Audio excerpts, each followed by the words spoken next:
Hey everyone, tonight we're diving into something truly bizarre. The medieval mindset that, believe it or not, still subtly influences our lives today. Before you settle in, please take a quick moment to like this video and subscribe, but only if you genuinely enjoy what I do here. Also, drop a comment letting me know where you're watching from and what time it is for you. It's always amazing to see the global community joining in. Now, let's dim the lights, maybe turn on a fan to get that gentle white noise going. And let's ease into what promises to be a slightly ridiculous journey together. You probably assume the typical 9-to-5 workday originated with the Industrial Revolution, the brainchild of some sharp Victorian gentleman in waistcoats calculating the optimum working hours before employees started dropping dead from exhaustion. But guess what? It actually came from monks. Back in the Middle Ages, monks were virtually the only people organized enough to keep track of time and, apparently, irritating enough to force everyone else to adhere to it. Their lives revolved around a never-ending cycle of sacred bells. Morning bells, midday bells, bells for prayer, bells for meals, and even bells for regretting your life choices as a monk.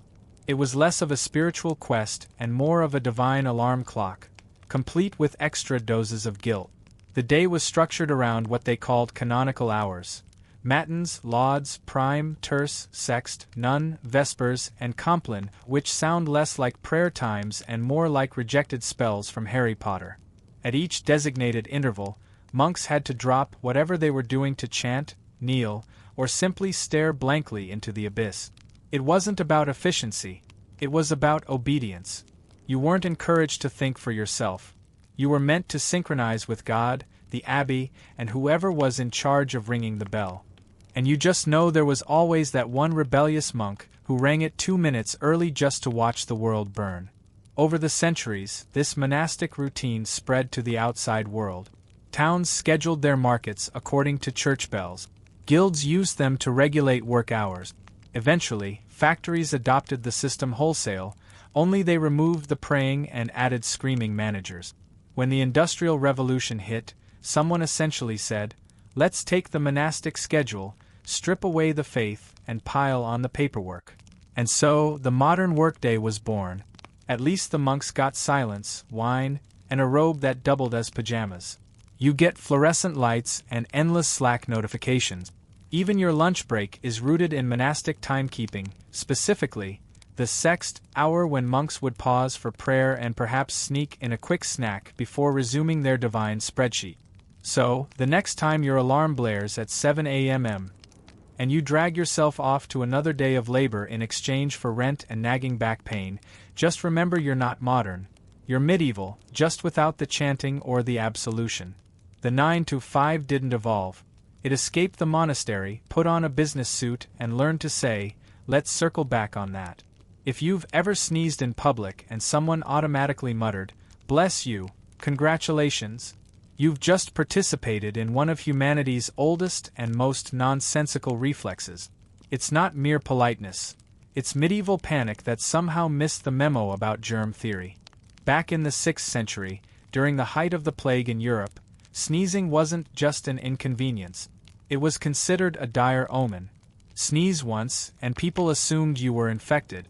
Sneeze twice, and they started divvying up your belongings. The logic was simple. When you sneezed, your soul was trying to escape through your nose. The devil, who was apparently always lurking nearby, might seize the opportunity to snatch it mid-flight. Enter Pope Gregory the Great, who in 590 CE decreed that every sneeze required divine intervention. He ordered the faithful to respond with, "God bless you," effectively turning a respiratory function into a team sport. Every "bless you" was an emergency prayer, a miniature exorcism for people suffering from hay fever. The phrase spread faster than the plague itself.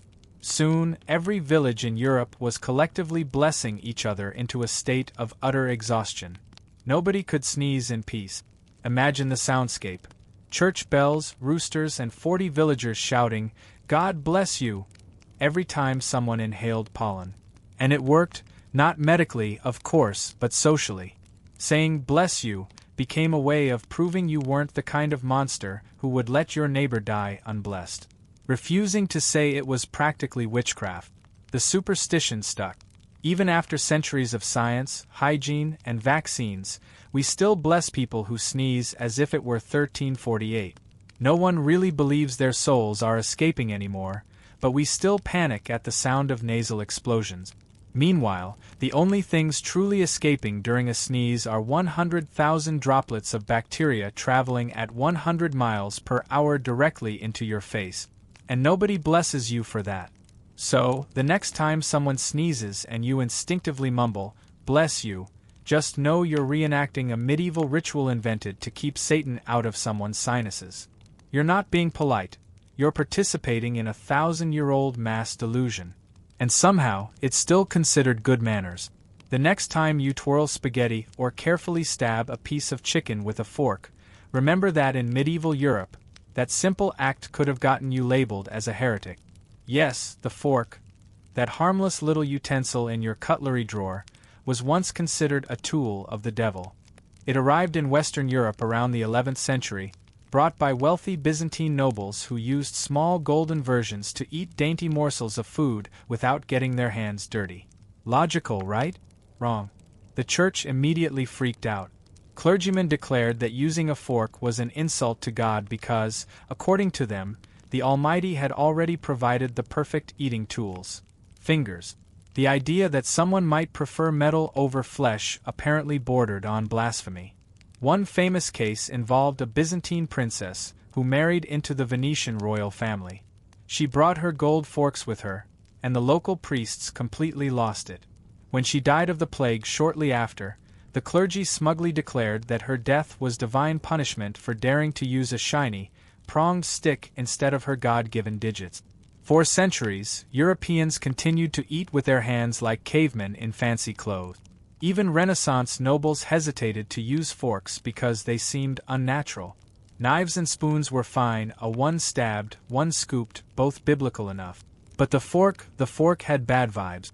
Ironically, people also started dying of foodborne illnesses because, shockingly, dirty fingers aren't hygienic. But no amount of dysentery could outweigh the church's logic. God made hands, ergo, use them. It wasn't until the 17th century, when Italy's fashionable elite decided forks were elegant, that the rest of Europe caved. And as always, the English were the last to join in, denouncing forks as effeminate until someone important used one in public.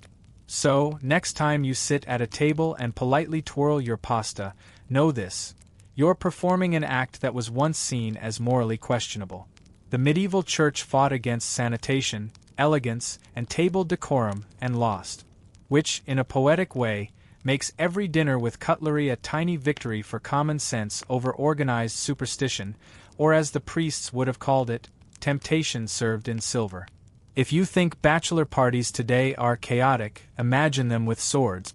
In the Middle Ages, before marriage was about love or sharing Netflix accounts, it was a financial transaction. But even back then, men couldn't resist having one last night of poor decisions before signing their lives away. Thus was born the medieval stag night, the original bachelor party. Knights would gather in taverns or manor houses, drink ale until their helmets didn't fit, gamble away their horses, and loudly declare eternal loyalty to freedom, which usually lasted about 8 hours. These celebrations were supposedly meant to honor the groom's transition into responsibility. In practice, they were just an excuse to see how much meat a man could consume before falling into a moat. The stag symbolized virility and wildness, which is medieval for drunken regret.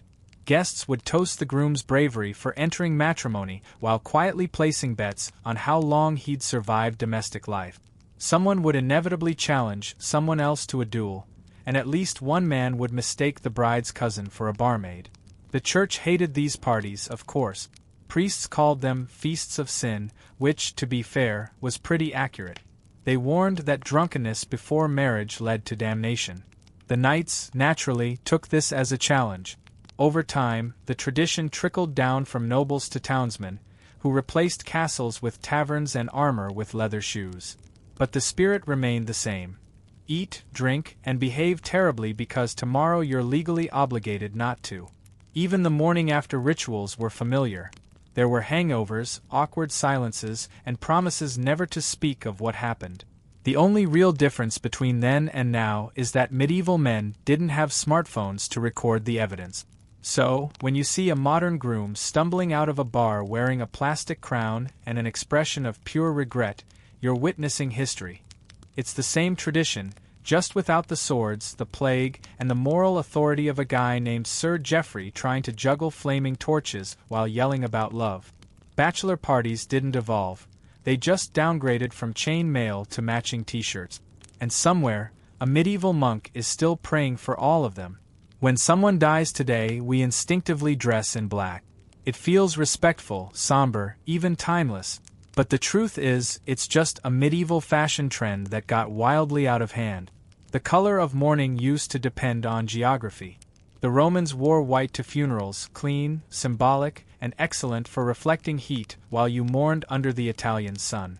But medieval Europe looked at that and said, "No, let's make grief depressing and stylish." Black dye was expensive in the Middle Ages, which meant only the wealthy could afford to look properly devastated. Peasants, of course, couldn't afford sorrow in fabric form, so they wore whatever was clean or which, statistically, was nothing. The nobles, however, made mourning an event. Draped in black wool and veils, they wailed theatrically through the streets because grief, like everything else, had to be performative. The church loved it.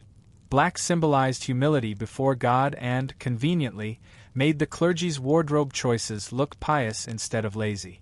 Over time, the color of mourning spread to every social class because nothing says repentance like wearing something that absorbs both heat and despair. By the 14th century, black funerals were the ultimate power move. Kings died in black. Widows lived in black. Entire courts spent years in coordinated sadness. Queen Victoria later revived the custom centuries later by remaining in mourning black for 40 years, a record-breaking emotional hostage situation. Of course, the color eventually lost its religious meaning and just stuck. Now we all show up to funerals dressed like accountants who misfiled eternity because the Middle Ages decided grief needed a dress code. Ironically, the rest of the world didn't follow suit. In much of Asia, mourners still wear white, the color of purity. In Africa, bright colors symbolize a life well lived. Meanwhile, in the West, we prefer to look like a collective tax audit for the dead. So, the next time you attend a funeral in black, remember you're not channeling timeless reverence. You're just following a 1,000-year-old medieval fashion rule invented by rich people trying to look holy. And as with all fashion trends, it's never really been about the dead. It's about proving you cared more stylishly than everyone else. The handshake. That sacred gesture of modern civility, professionalism, and the occasional bacterial exchange. It seems polite, friendly, even human. But its origins are, like most medieval customs, deeply suspicious. In the Middle Ages, people didn't shake hands to say hello, they did it to say, "Please don't murder me." Medieval Europe was a paranoid place. Everyone carried weapons. Everyone owed someone else a debt. And everyone's cousin was plotting a coup. So, when two men met, they'd extend their right hands to prove they weren't holding a dagger. The shaking part came later, a little theatrical jiggle to make sure no knife was hiding up the sleeve. It was less a greeting and more a mutual weapons inspection. Knights, merchants, and even kings used it, though usually with a sword hand trembling from the effort of pretending to trust someone. And of course, the left-handed minority, eternally suspicious, were considered untrustworthy simply because their sword was on the other side. Medieval logic, flawless as always. By the 16th century, it evolved into a formal greeting among gentlemen, replacing bows and the ever-popular awkward silence. It became a sign of equality, a way of saying, we are both free men, capable of stabbing each other, but choosing not to. Fast forward a few centuries, and the handshake somehow became professional. Businessmen turned it from a survival tactic into a networking ritual. The same gesture once used to ensure neither party was hiding a blade now seals multi-million-dollar deals. Which, let's be honest, are just the modern version of jewels, only slower and with lawyers. Even the pandemic couldn't kill it. Doctors warned us to stop shaking hands, and humanity collectively said, no, we'd rather risk plague than look rude. A very medieval mindset, really. So, the next time someone grips your hand too tightly at a meeting, remember what they're really saying. I come in peace, for now. The handshake isn't a symbol of trust, it's a fossil from an age when trust could get you stabbed. And given how business still works, maybe it hasn't changed that much after all. If you've ever been told to chew with your mouth closed, don't talk while eating, or stop licking the knife, congratulations. You're practicing ancient survival techniques invented by medieval people who were tired of dying from dinner. See, table manners didn't start because someone wanted to appear elegant. They started because medieval dining was horrifying. Picture a long wooden table covered in greasy trenches, basically edible plates made of stale bread, with everyone using the same knife, the same bowl, and the same fingers.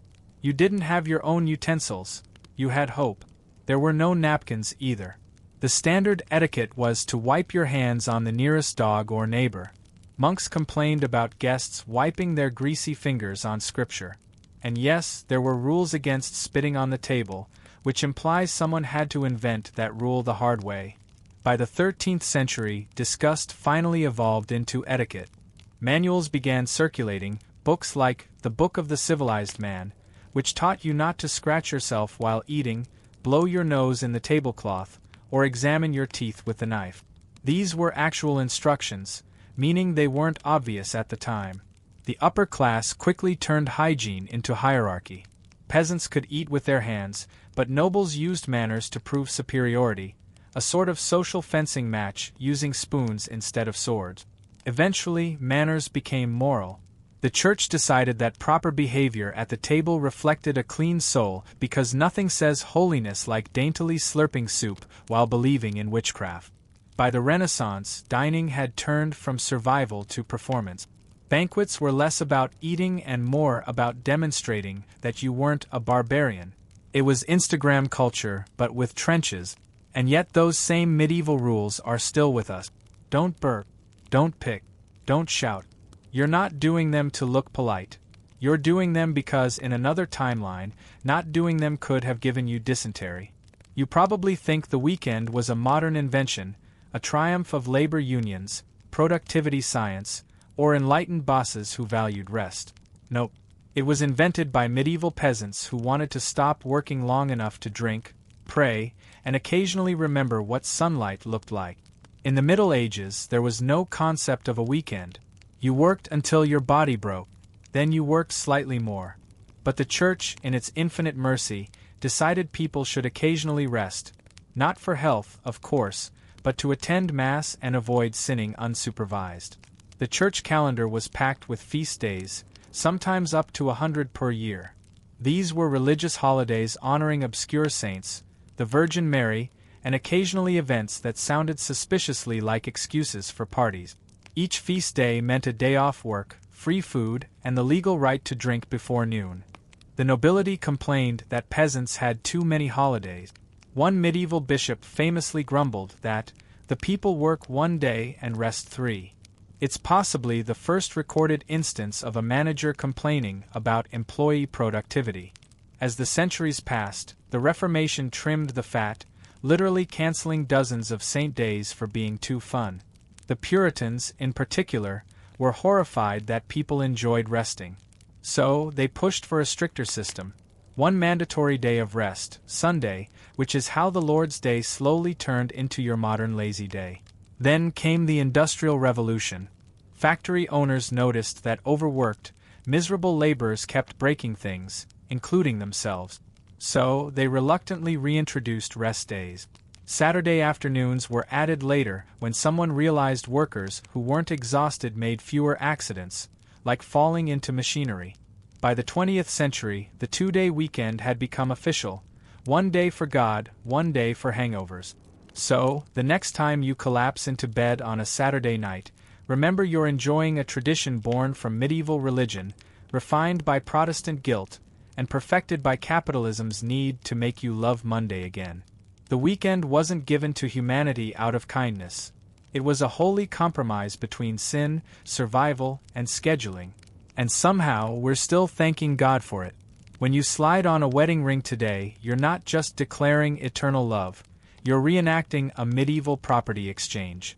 In the Middle Ages, marriage wasn't about romance. It was an economic transaction with decorative vows. Love came after the paperwork, usually followed by regret and joint land management. The ring wasn't a symbol of devotion, it was a receipt. The origin of the ring goes way back to ancient Egypt, where circular bands symbolized eternity. The idea traveled through Rome, where men gave rings to women as proof of ownership. By the time it reached medieval Europe, the church realized this was excellent PR, a symbol of faithfulness that doubled as a legal shackle. The ring was placed on the fourth finger of the left hand because people believed a vein of love, the vena amoris, ran directly to the heart. This was complete nonsense.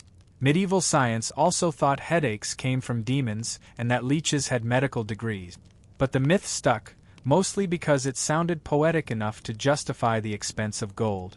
Weddings themselves were barely religious until the church got involved. Before that, it was common law. You said, "I do," in front of witnesses, shook hands, and boom, legally married.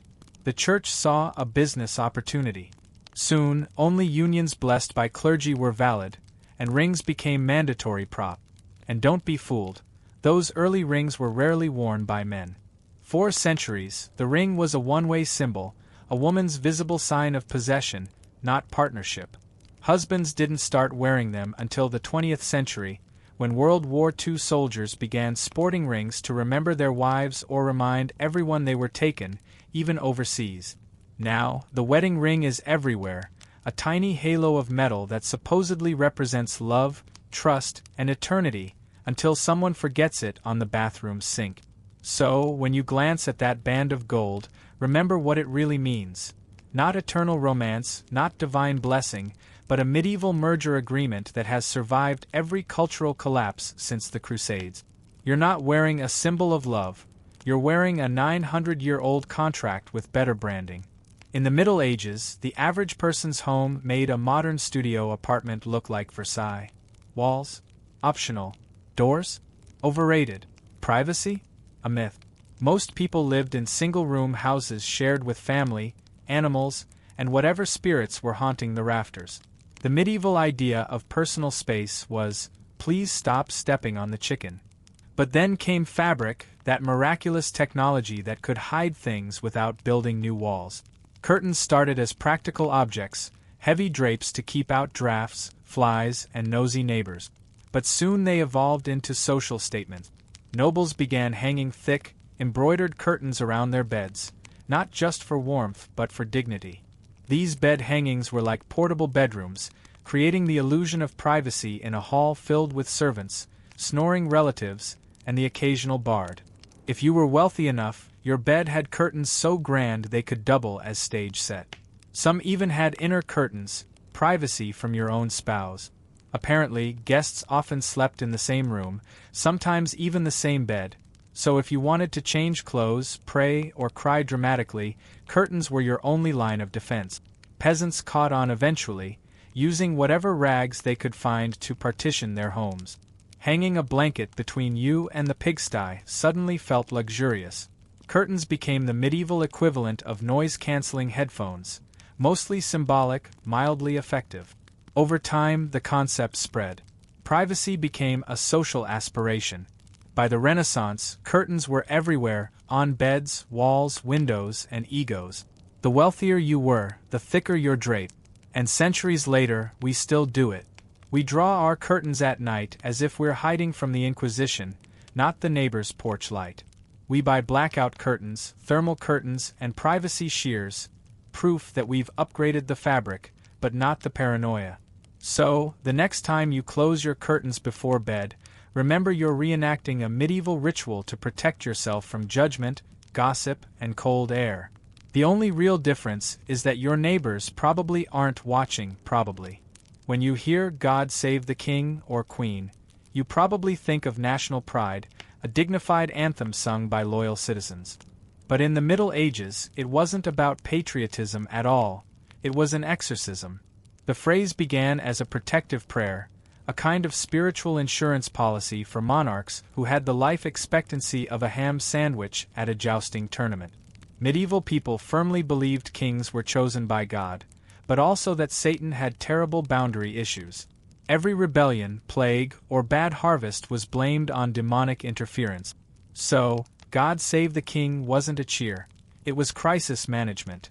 Whenever a ruler fell ill or someone sneezed near the throne, the church organized public prayers to keep evil away. Entire crowds would chant God Save the King like it was a magic spell, because in their minds it was. The logic went something like this.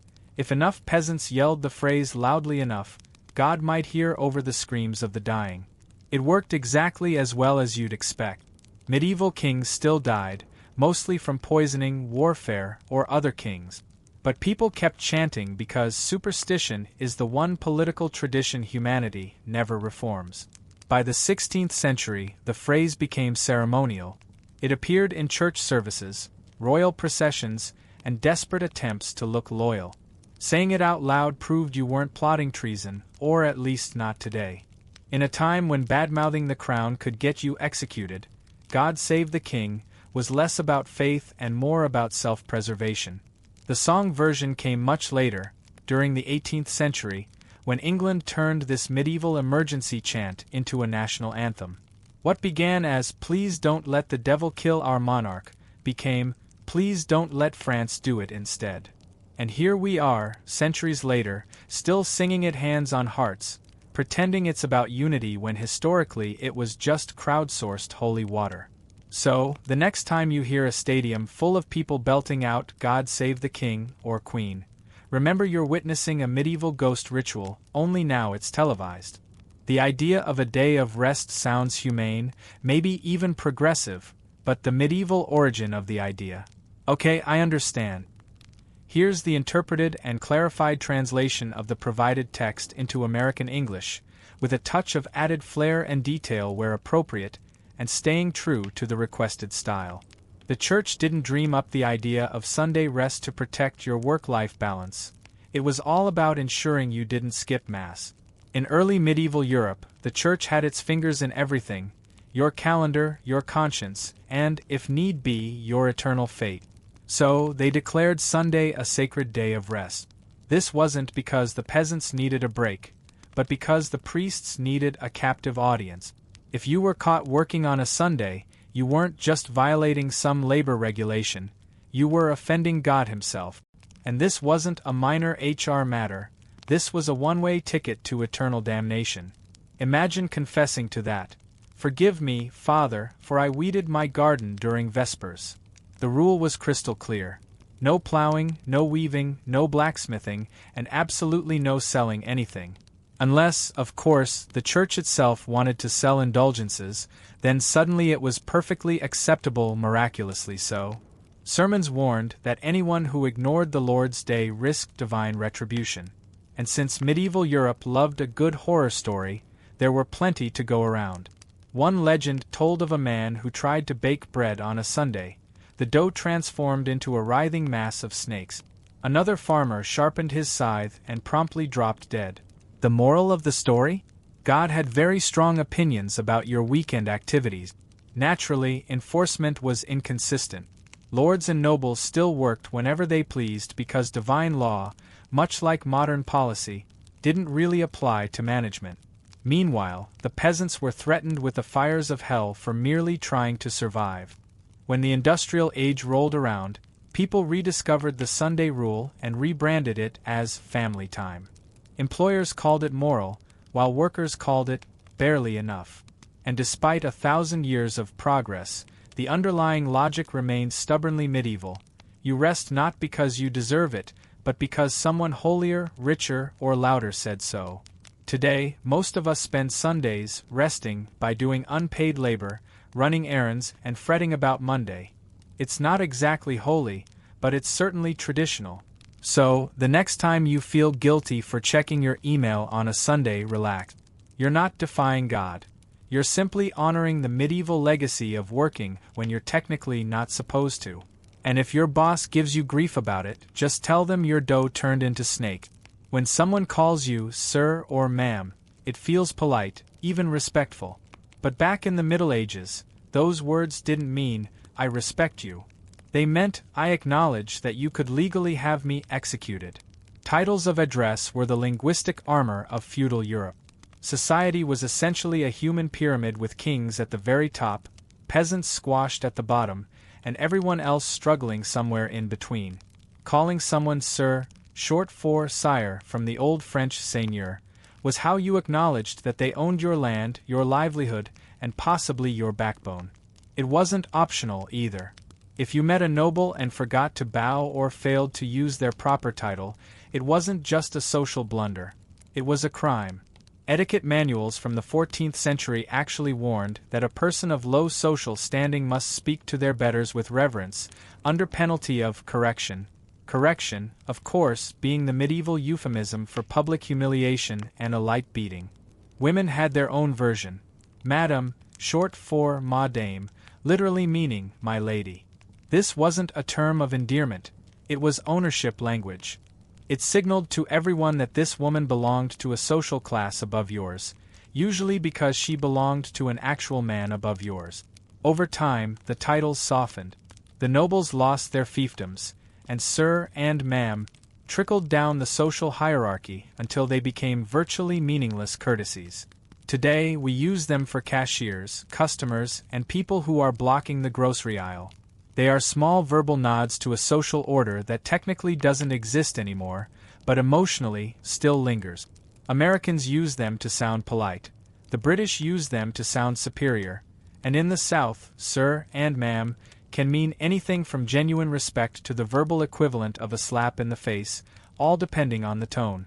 It's linguistic evolution in action, feudal submission repackaged as customer service. So, the next time someone calls you sir or ma'am, remember you've just been addressed as if you were a medieval landlord. You didn't earn that authority, you inherited the vocabulary. And when you say it to someone else, you're not necessarily being polite. You're just reenacting feudalism with better manners and worse tip. If you've ever waited in line for a permit, signed a form that needed 3 other signatures, or emailed someone just to circle back, you owe that soul-crushing experience to the Middle Ages. Bureaucracy, humanity's favorite way to appear organized while accomplishing absolutely nothing, was a medieval invention. Back then, kings couldn't run their kingdoms single-handedly.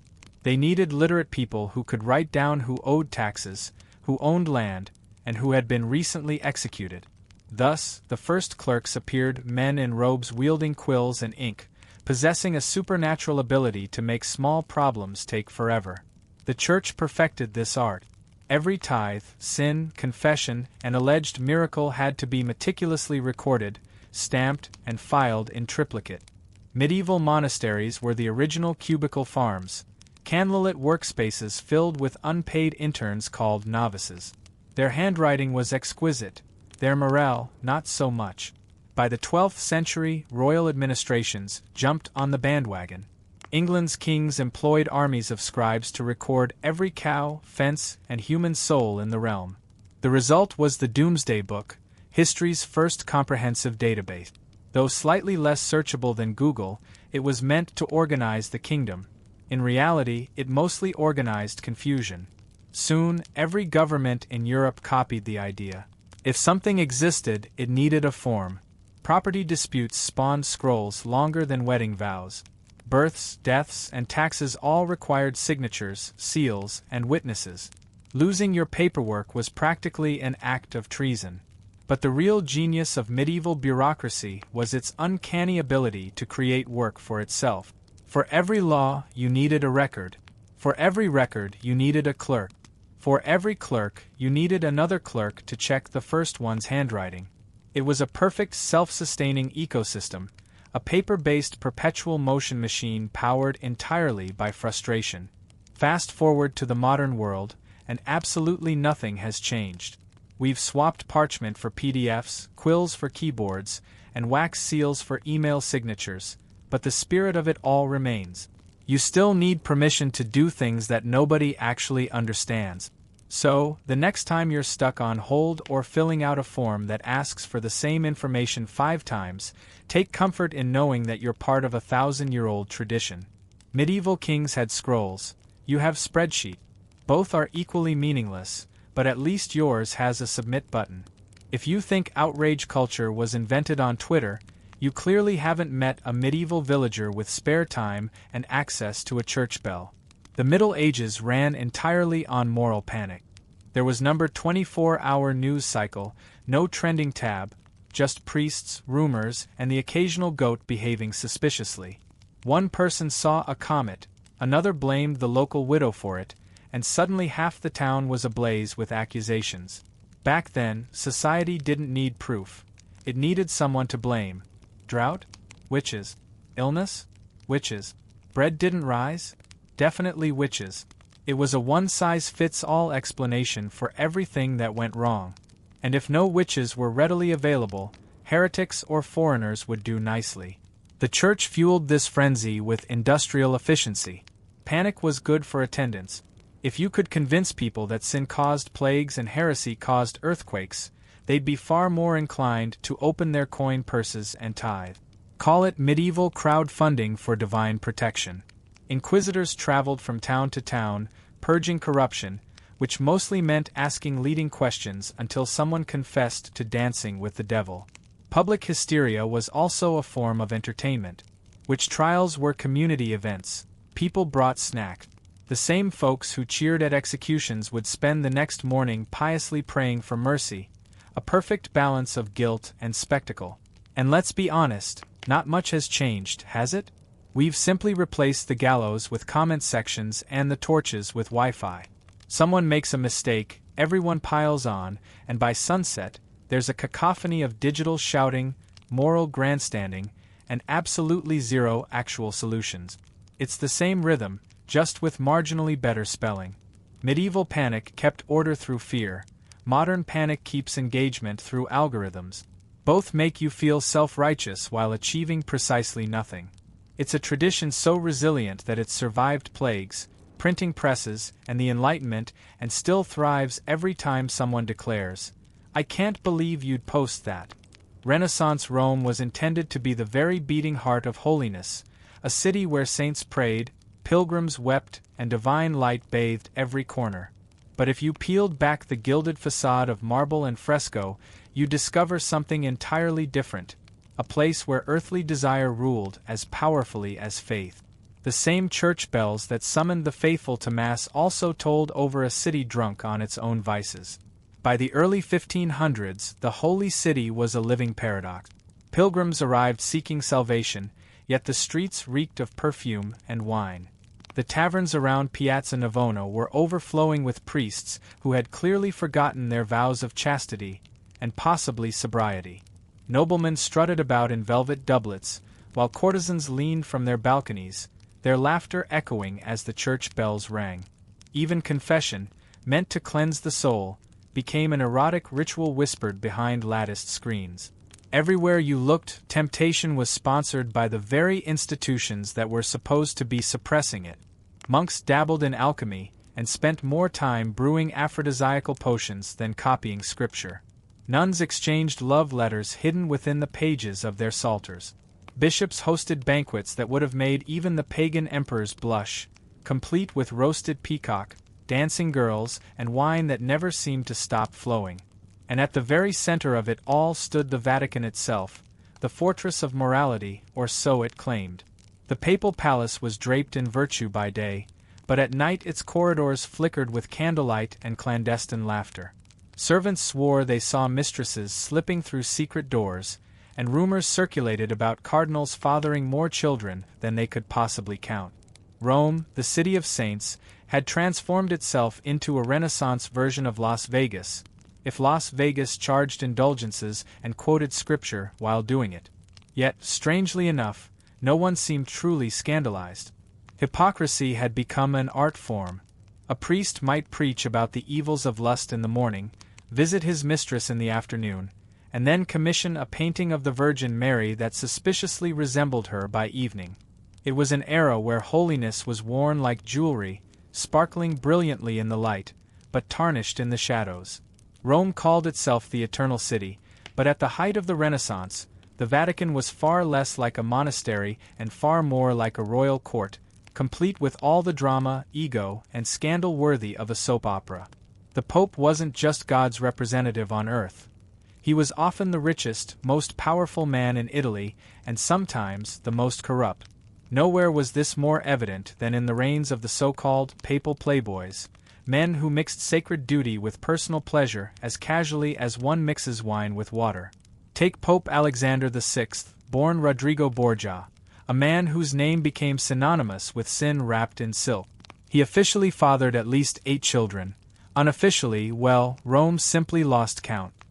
His mistress, the beautiful Venazia de Catania, lived openly in a palazzo near the Vatican, while his other lover, Giulia Farnese, was openly referred to as the Pope's concubine by half of Europe.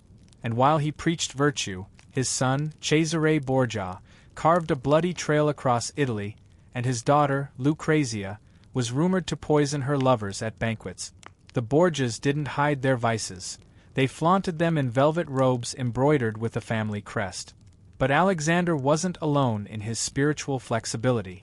Pope Julius II, nicknamed the Warrior Pope, spent more time wearing armor than vestments, leading armies instead of prayers. He was known to swear like a soldier and commission art like a king. Michelangelo's frescoes in the Sistine Chapel were ironically funded by a pontiff who had fathered at least one illegitimate daughter.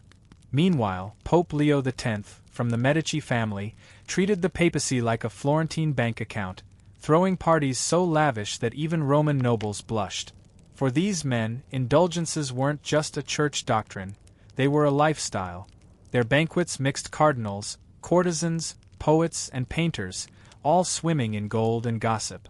The Vatican treasury was drained not by crusades, but by carnival masks and mistresses. And yet, the faithful kept donating, still believing the Pope to be the moral anchor of the world. Rome's streets knew better. When a new Pope was elected, the people didn't ask about his holiness. They placed bets on the identities of his lovers. The church had become a theater of sin dressed in silk and incense. Behind every holy decree lay a heartbeat, lusty, ambitious, and entirely human. If the popes were the kings of sin, then the courtesans of Rome were undoubtedly its queens. And these weren't your run-of-the-mill, back-alley types, mind you, but the glittering elite, the so-called cortigini honest courtesans. Honest, of course, in the same way that a wolf is honest about its desire for sheep. These women could quote scripture in one breath and recite Ovid in the next, wearing gowns that could bankrupt a cardinal and jewelry that probably already had. One of the most infamous was Imperia Cognati, known simply as La Divina Imperia. Her name alone struck both awe and fear into noblemen. She entertained cardinals, artists, and ambassadors in salons perfumed with incense and scandal. She wasn't just a beauty. She was an intellectual, a woman who could dismantle a bishop's argument about virtue while casually sipping Venetian wine. When she died, the city mourned her as if she were royalty. Even the clergy sent flowers, pretending it was out of Christian charity rather than fond memory. Then there was Tullia d'Aragona, poet, philosopher, and rumored lover of half the Vatican's secretaries. Tullia wrote essays fearlessly defending women's right to pleasure, which predictably made priests choke on their communion wafers. Her home became a gathering place for artists and thinkers, where discussions about theology somehow always circled back to the topic of lust. These women navigated the treacherous game of Roman society like seasoned diplomat. In a city ruled by men who preached purity but practiced indulgence, courtesans became the most cunning players. They knew every secret, every illicit affair, and every whispered promise made in candlelit confessionals. A well-placed word from a courtesan could ruin a career or ignite a papal feud. And they weren't just tolerated. In a strange way, they were almost necessary. When traditional diplomacy failed, Rome sent not soldiers but smiles. Noblewomen lived under constant surveillance, but courtesans moved freely, their charms serving as unofficial ambassadors. Behind their painted lips and jeweled corsets, they maintained the true intelligence network of the Renaissance. Ironically, these so-called sinners often displayed far more wit and dignity than their supposed moral superiors. They expertly played the system that oppressed them, turning it into an art form. While priests chased them in secret and poets immortalized them in verse, the courtesans of Rome proved that power didn't always wear a mitre. Sometimes it wore a veil of silk. While priests and popes made headlines with their blatant excesses, the noblewomen of Renaissance Rome cultivated their own distinct brand of scandal, one far more discreet, but no less daring. These women lived in marble palaces gilded with virtue, yet their hearts and their letters burned with secret passion. Marriage in their world was a mere political contract, not a romantic union. So, when a duchess found herself chained to a dull husband twice her age, the natural solution, of course, was a confessor, one who listened very carefully and, on occasion, stayed the night. Among the whispered legends was that of Vittoria Colonna, celebrated poet and widow of a nobleman who died valiantly on the battlefield. Her renowned piety made her a darling of Rome's most respected religious circles. Yet, her close friendship with Michelangelo raised eyebrows that never truly lowered. Their deeply personal correspondence, filled with spiritual longing and poetic tenderness, always walked a precarious tightrope between divine love and forbidden desire. The Church piously called it Platonic. Rome, less charitably, called it obvious. Others were far less subtle. The Orsini and Farnese women, names that carried weight equal to that of the popes themselves, cleverly used their considerable beauty and influence to entangle cardinals, artists, and ambassadors alike. Their elegant salons became veritable theaters of flirtation, where poetry, music, and philosophy were simply pretexts for seduction. Affairs were carefully conducted through coded letters, saintly portraits that concealed miniature love notes, and the occasional pilgrimage that conveniently led to a lover's villa just outside the city walls. But discretion, above all else, was the key to survival. While a nobleman's indiscretion might be excused as a sign of vigorous temperament, a woman's could be swiftly punished with exile, or far worse. But that didn't stop them. Many noblewomen expertly mastered the delicate art of appearing impeccably holy while living deliciously wickedly. They attended confession daily, ensuring that their sins never piled up too high, and dressed modestly in public while discreetly concealing embroidered bodices beneath their somber cloak. Behind every painted virgin that adorned a palace wall, there existed a secret story of guilt and unspoken hunger. And while the Vatican thundered endlessly about the paramount importance of purity, Rome's noblewomen were quietly penning sonnets about the intoxicating power of passion. They knew the complex game well. Sin quietly, repent beautifully, and above all else, never get caught.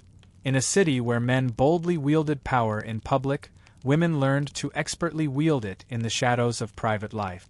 And often, their hushed whispers in the dark proved to be far more resonant than any sermon thundered from the pulpit. In Renaissance Rome, art served as the most respectable disguise for even the most brazen earthly desire. Behind the shimmering halo of divine inspiration, painters and sculptors filled chapels with breathtaking visions that were often less about the glories of heaven and far more about the intoxicating allure of the human form. The Renaissance heralded a powerful revival of interest in the human body, and artists embraced it with an enthusiasm that occasionally blurred the line between beauty and outright blasphemy. Take Raphael, for example, Renaissance Rome's veritable golden boy. His frescoes positively glowed with serenity and divine grace.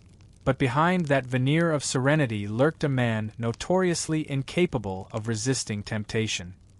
His muse, La Fornarina, was a baker's daughter whose captivating curves inspired countless of his Madonnas. She became his constant obsession, his hidden partner in creative pursuits, and, depending on whom you asked, the true model for the Virgin Mary herself. When Raphael met an untimely death at a relatively young age, scandalous rumors spread that his demise wasn't due to a fever, but rather to exhaustion resulting from an overly zealous night of artistic study. Michelangelo, in stark contrast, wrestled with intense feelings of guilt just as much as he wrestled with marble. His awe-inspiring figures on the Sistine Chapel ceiling were, technically speaking, biblical in nature, but no one could possibly miss how lovingly and meticulously he sculpted every muscle and every curve. Some church officials grumbled that his saints looked a bit too human. Michelangelo's impassioned defenders called it divine anatomy, while his increasingly vocal critics derisively labeled it pornography. The complex man himself prayed fervently, sculpted tirelessly, and agonized deeply, torn between religious devotion and the undeniable beauty of the human body. And then there came the true rebels, with Caravaggio chief among them. His art positively glowed with a vibrant divine light, but also dripped with the palpable vices of humanity. His models were often prostitutes and thieves pulled directly from the dark and dangerous streets of Rome, their raw and unvarnished sensuality boldly painted onto the very faces of saints and martyrs. To Caravaggio, holiness and sin were inextricably inseparable twins. His iconic painting of Judith beheading Holofernes was rendered with such visceral violence and palpable erotic tension that viewers couldn't quite decide whether to piously cross themselves or look away in scandalized horror. For every sacred commission he received, there was always a decidedly unholy inspiration driving it. Artists were, ostensibly, paid handsomely by the Church to glorify God and His divine work.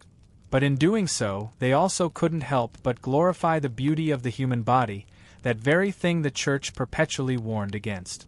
Their studios were more like confessionals, filled with the aroma of paint and the heady scent of bare skin, instead of the comforting scent of rosaries and incense. In Renaissance Rome, art wasn't simply a form of decoration. It was, in essence, temptation made visible. Each bold brushstroke was a gamble between achieving eternal salvation and sparking a dangerous scandal. And as stunning frescoes bloomed across the city's walls, so too did the provocative rumor that God's greatest masterpiece wasn't the human soul, but rather the unadorned and captivating naked human form. If you truly wanted to catch a glimpse of the authentic soul of Renaissance Rome, not the cold, austere marble statues or the self-righteous papal decrees, but the pulsing, laughing, sinful heart of the city itself, you absolutely had to be there during Carnival. For a fleeting few days each year, Rome gleefully forgot all about its carefully constructed morals and wholeheartedly embraced its most primal appetites. Masks cleverly hid identities, rivers of wine replaced pious sermons, and the carefully maintained social divisions between priest and peasant vanished entirely beneath a shimmering cascade of torchlight. During Carnival, even the usually unyielding church relaxed its iron grip. Cardinals openly attended masquerades, ostensibly to observe the wayward youth, which, in reality, usually meant chasing after the dancers until the break of dawn. Monks could be found wandering through the winding streets, thoroughly drunk on spiced wine and quoting scripture with the unshakable confidence of men who hadn't actually bothered to read it recently. Even the Pope himself, safely ensconced behind the towering walls of the Vatican, was said to peer down from his private balconies, seemingly amused by his beloved city's annual descent into glorious chaos. The city streets overflowed with potent symbolism and blatant sin.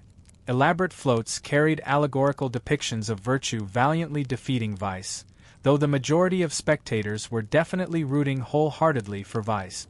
Courtesans gleefully disguised themselves as nuns, while nuns mischievously disguised themselves as courtesans, and both seemed to greatly enjoy the resulting confusion. The confessionals filled up quickly the following week, with priests shaking their heads solemnly while carefully taking copious notes on who had done what with whom. Unsurprisingly, those detailed confessions quickly became Rome's unofficial gossip network. A penitent might nervously confess her torrid affair with a married cardinal, only to find her most intimate sins recited back to her later by a smirking servant. Secrets had a notoriously short lifespan within the so-called Eternal City. One witty monk even joked that in Rome, the Holy Spirit didn't descend in the form of a gentle dove. It invariably arrived as a scandalous rumor. The inherent contradiction was truly spectacular to behold. Sin was simultaneously punished and openly celebrated. Elaborate carnival parades snaked directly beneath awe-inspiring frescoes depicting the Last Judgment. The very same hands that tossed fragrant roses into the cheering crowds piously clasped rosaries the very next morning. The faithful lamely blamed it all on human weakness, as though that were the city's most beloved sport. When the riotous festivities inevitably ended, Rome soberly washed its face, dusted off its halo, and dutifully put it back on its head. The priests thundered once again about the crucial importance of virtue. The nobles grudgingly returned to their loveless marriages, and the streets once again smelled of incense and sanctity instead of the intoxicating mix of sweat and cheap wine. But, inevitably, the lingering memories of the wild abandon remained. Behind every sanctimonious procession, there was always a throbbing hangover. And beneath every whispered Ave Maria uttered in penance, there always lurked a quiet, knowing smile. Because everyone in Rome understood at least one fundamental truth. Forgiveness came incredibly cheap, but the unparalleled pleasures of sin were truly priceless. No comprehensive discussion of Renaissance Rome's sweeping moral collapse would ever be complete without a thorough examination of the infamous Borgias, the audacious family that audaciously turned sin into a veritable art form of statecraft. While ordinary Romans merely gossiped in hushed tones about lust and greed, the Borgias expertly patented it. Rodrigo Borgia, who eventually rose to become Pope Alexander VI, didn't rule like a gentle shepherd of souls. He instead behaved like the ruthless godfather of a powerful Italian crime syndicate, if that crime syndicate also happened to issue papal indulgences. His opulent Vatican became a veritable stage for the most shocking acts of decadence. Eyewitnesses openly spoke of lavish banquets where scantily clad courtesans dined in the nude, of rooms draped in the finest silk and positively perfumed with scandalous secrets. One particularly infamous night, which was later dubbed the Banquet of Chestnuts, featured a cast of 50 nude dancers, cardinals playfully tossing roasted chestnuts onto the floor, and a host of prominent guests crawling around on their hands and knees to collect them in a truly shameless display of unbridled indulgence. Whether the sensational story was, in fact, exaggerated hardly mattered at all. The fact that Rome so readily believed it was more than enough. But Rodrigo's own children served as the most compelling testament to his complex and deeply flawed legacy. Cesare Borgia, the Pope's undeniably favorite son, was both charming and exceptionally handsome, as well as entirely ruthless. He murdered his enemies with precisely the same cold efficiency that his father used to casually grant pardons for sins. Cesare's sister, Lucrezia, became a scandalous legend in her own right, widely accused of incest, poisonings, and countless acts of seduction, although much of it was likely opportunistic propaganda gleefully spread by her many bitter enemies. Still, her undeniable ability to effortlessly manipulate the men around her, husbands, lovers, even popes, undeniably made her one of the most dangerous and influential women in all of Europe. The Borgias expertly blurred every discernible line between holiness and wanton hedonism. Their private vices casually spilled over into public policy. Cardinals were blatantly appointed through bribery, sins were blithely forgiven for the right amount of gold, and strategic marriage alliances were sealed with salacious acts in the sheets instead of formal signatures on parchment. Rome had certainly seen its fair share of corrupt popes before, but it had never before witnessed one who so brazenly treated the papacy as if it were a family business. Yet, in their limited defense, the Borgias were simply far more open and unapologetic about what practically everyone else was busily doing in secret. While other prominent families assiduously hid their immoral excesses behind carefully constructed Latin sermons and displays of piety, the Borgias proudly wore theirs out in the open, gilded and perfumed for all to see. They casually transformed the venerable Vatican into both a decadent brothel and a ruthless battlefield, depending entirely on the day of the week. When Alexander VI finally died, ironically after yet another lavish banquet, Rome breathed a collective sigh of relief, but also perhaps one of grudging admiration. He had most certainly been an unrepentant sinner, but he was also an utterly unforgettable one. His tumultuous reign undeniably left the venerable church deeply stained, his name cursed for generations to come, but his enduring legend ultimately immortal. In the dizzying moral chaos of Renaissance Rome, the Borgias vividly proved a timeless truth, that in the right unscrupulous hands, sin itself could ultimately be the most potent form of power. For all of its impassioned outrage and self-righteous sermons, the Church in Renaissance Rome wasn't merely a helpless victim of sin. It was, in many ways, its most vital enabler. The rigid hierarchy self-righteously thundered against the many evils of lust from the pulpit. But behind those austere marble walls, the enticing clinking of overflowing coin purses almost always spoke far more loudly than conscience ever could. Indulgences, every absolution sold by the church, were all pieces of a larger forgiveness economy. You could bed your mistress, confess your sins the next day, and emerge spiritually cleansed, provided your donation was generous enough. This wasn't mere hypocrisy, it was a well-oiled business. After all, sin proved to be a dependable revenue stream. The Vatican's vaults overflowed with money from those seeking redemption, often for pleasures they fully intended to repeat. In a way, the Church had transformed desire into a subscription service. Sin, confess, pay, repeat ad infinitum. Even the printing of indulgence certificates blossomed into a lucrative industry. Monks, who ideally should have been illuminating Bibles, found themselves tallying receipts instead. Cardinals acquired vineyards, lent money at exorbitant rates, and maintained opulent estates brimming with servants and lovers. One bishop even gained notoriety for fathering so many illegitimate children that the locals humorously dubbed his palace the House of the Lord and his extended family. Yet, these very same men presided over inquisitions and moral trials, condemning peasants for sins that were practically Vatican traditions. When voices advocating for reform began to emerge, monks daring to suggest that the Church had strayed from its spiritual path, they were promptly silenced or exiled. It was a perilous act to accuse God's representatives of behaving like common merchants. Nevertheless, whispers of papal indulgences and moral depravity spread like wildfire, outpacing any official decree. Even the most devout started to smirk when priests cautioned against temptation. They had witnessed too many sermons conclude at the nearest tavern. The irony was almost divinely ordained. The more the Church railed against sin, the more it inadvertently depended on it. Without lust, greed, and guilt, half of Rome's economy, along with a substantial portion of the Vatican's wealth, would collapse overnight. Some individuals bravely attempted to reform the system from within.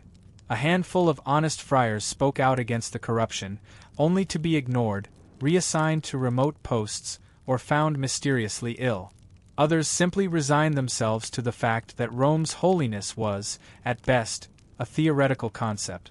As one weary priest lamented in his diary, "We do not dwell in the city of God, but in a city God chooses to overlook." And so, beneath the glow of 1,000 candles and the gaze of painted saints, the Church carried on its divine charade, a blend of prayer and indulgence, thoroughly human in its imperfections. By the close of the Renaissance, Rome had perfected the art of appearing holy. Every street corner boasted a shrine, every family had a personal confessor, and every sinner had crafted a polished excuse. Virtue was no longer an intrinsic quality of the soul. It had become a costume, something the city wore with pride, stitched together with silk, pearls, and just enough incense to mask the underlying stench of hypocrisy. Men sauntered into church clutching prayer books in one hand and passionate love letters in the other. Women made the sign of the cross during Mass while discreetly locking eyes with their lovers just a few pews away. Artists immortalized their muses as angelic figures on canvas. Popes commissioned elaborate altarpieces to atone for the lavish feasts they had hosted the night before. In essence, everyone in Rome was a performer, and the theater was divinely inspired. The clever ones understood the unspoken rules of the game. You didn't necessarily have to be virtuous, you simply had to project an image of virtue. A tearful confession, a generous donation to the poor, a pious expression whenever sin was mentioned. Reputation was the lifeblood of the city, and people guarded their reputations more fiercely than their very souls. If you sinned discreetly, you were merely human. If you were caught, you were deemed irredeemable. Even morality itself became a fashionable commodity. Religious relics were traded as if they were precious jewels. Pilgrimages transformed into social gatherings, and charity became the Renaissance equivalent of public relations. When noblemen sponsored the construction of new churches, it wasn't necessarily for the sake of salvation, but rather for the sake of enhancing their social standing.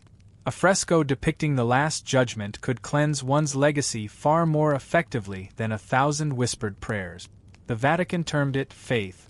Rome cynically called it strategy. And yet, amidst all this duplicity and moral ambiguity, there existed something undeniably poetic. The city was undoubtedly corrupt, but it was also vibrantly alive. Passion and hypocrisy waltzed together in perfect harmony, giving rise to art, architecture, and ideas that continue to captivate the world centuries later. For every sin whispered in the shadows, a masterpiece was brought into existence in the light. Ultimately, Renaissance Rome was not simply wicked, it was profoundly human.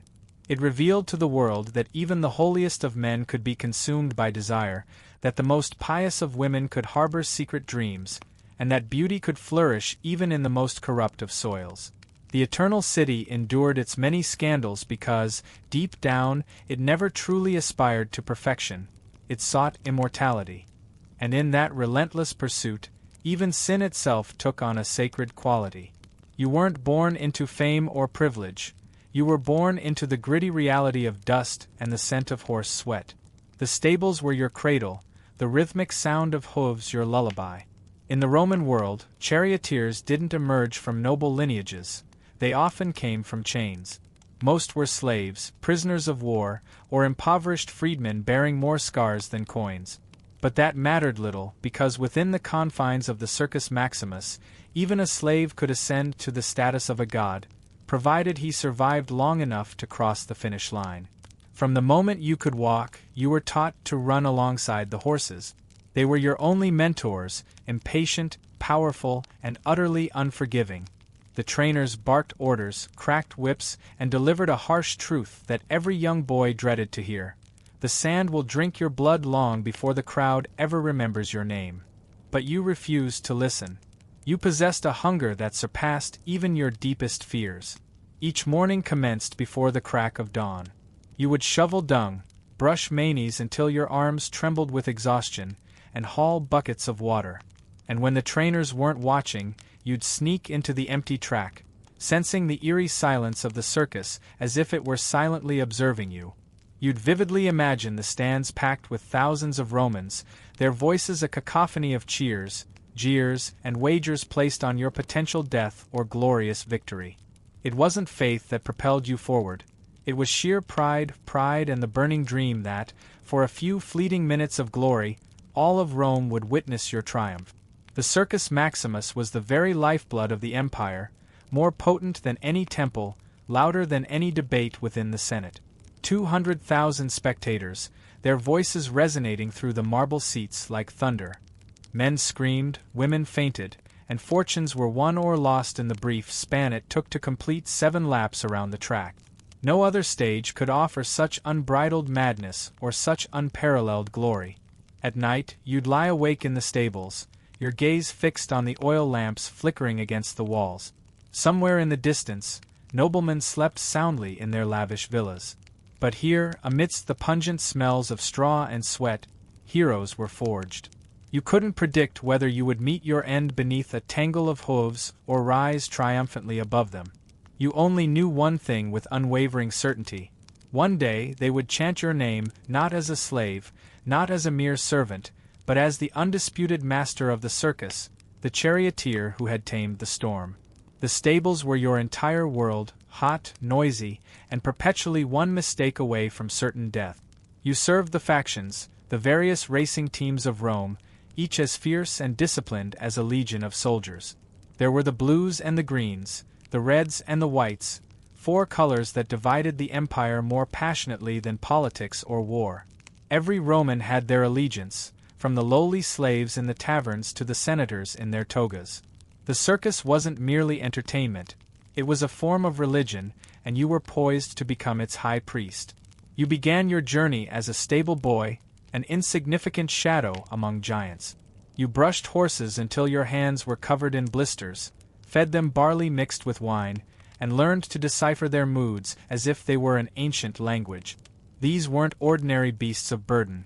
They were athletes, warriors harnessed to chariots, Spanish stallions, Nubian mares, Cappadocian chargers, creatures so valuable that emperors themselves would wage wars to acquire them. They were sacred and savage in equal measure. But danger bred discipline. Rival factions engaged in constant acts of sabotage. buckles loosened, harnesses subtly cut, feed maliciously poisoned. A single accident could spell the end of a promising career, or even a life.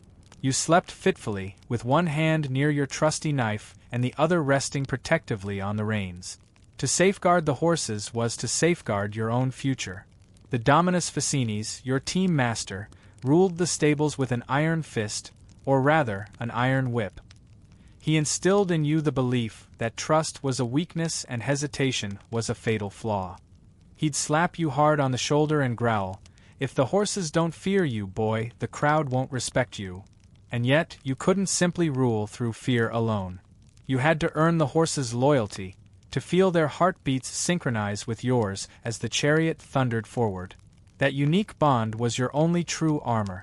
At night, the stables came alive with hushed prayers and murmured incantations.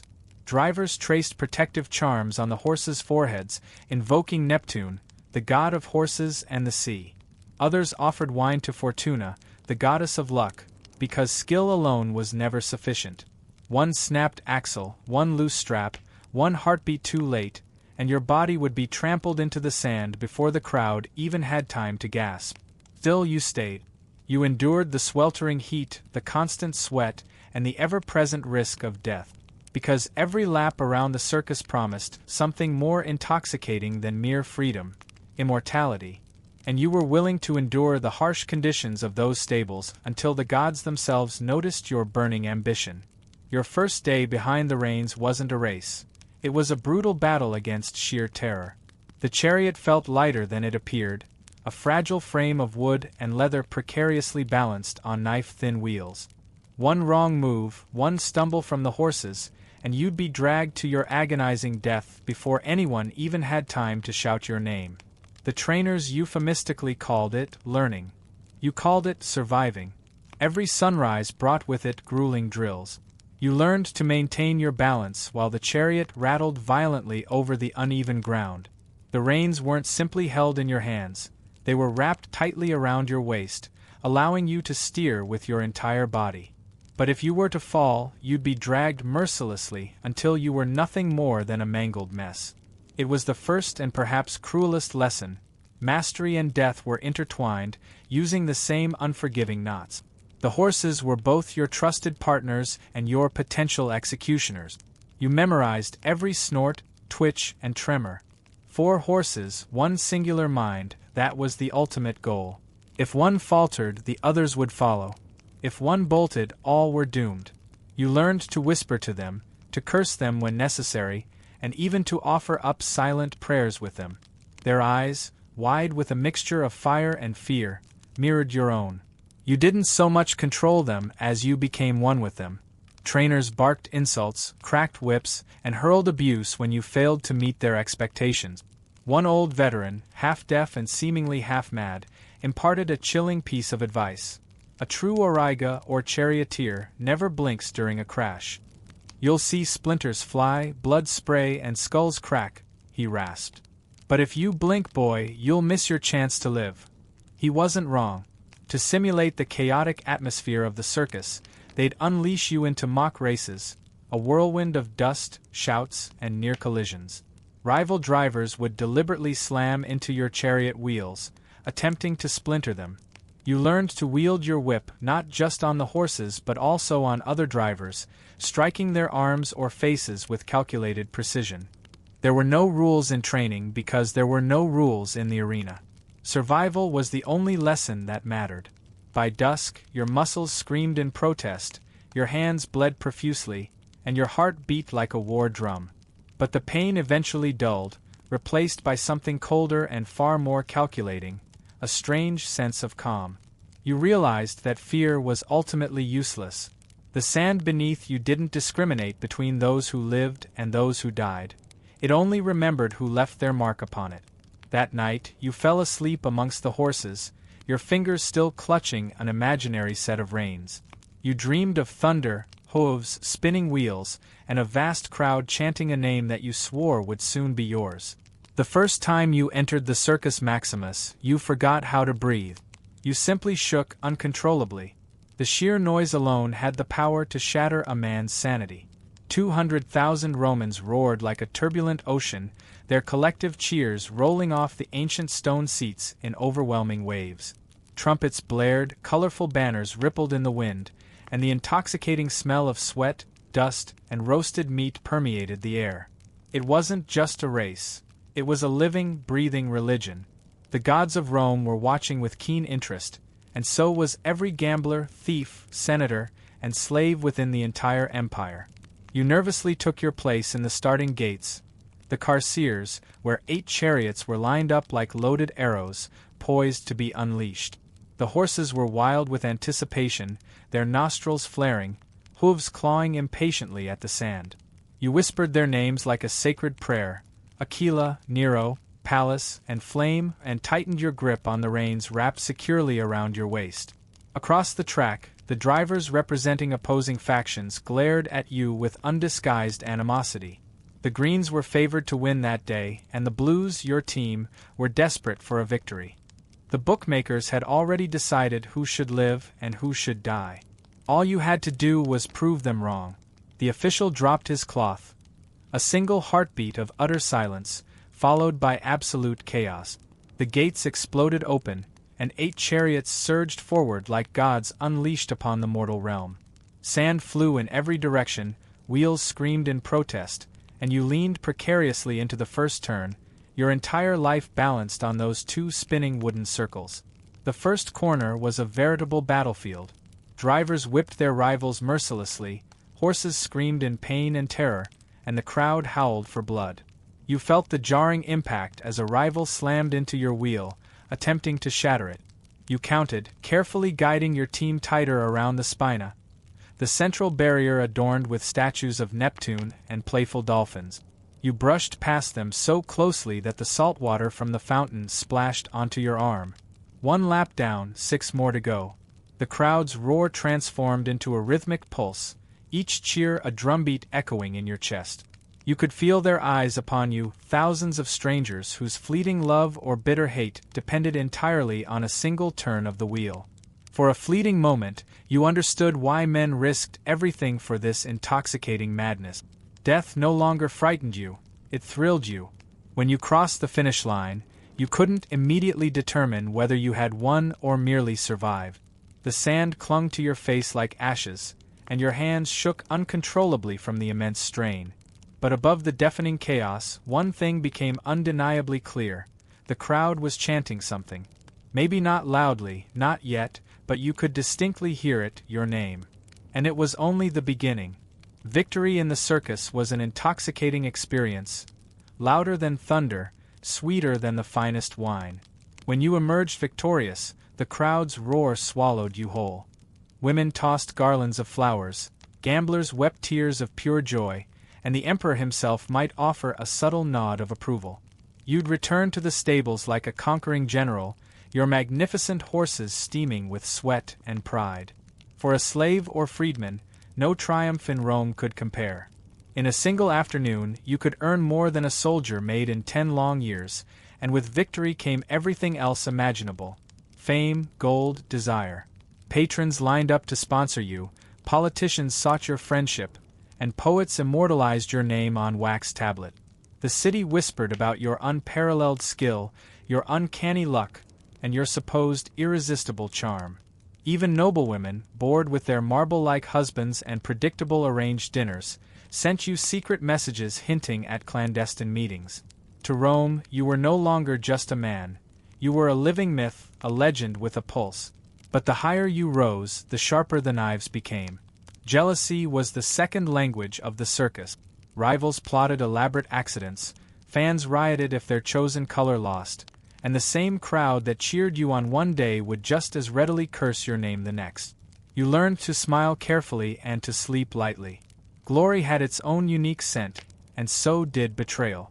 Your winnings purchased freedom from your master but not from the ever-present danger.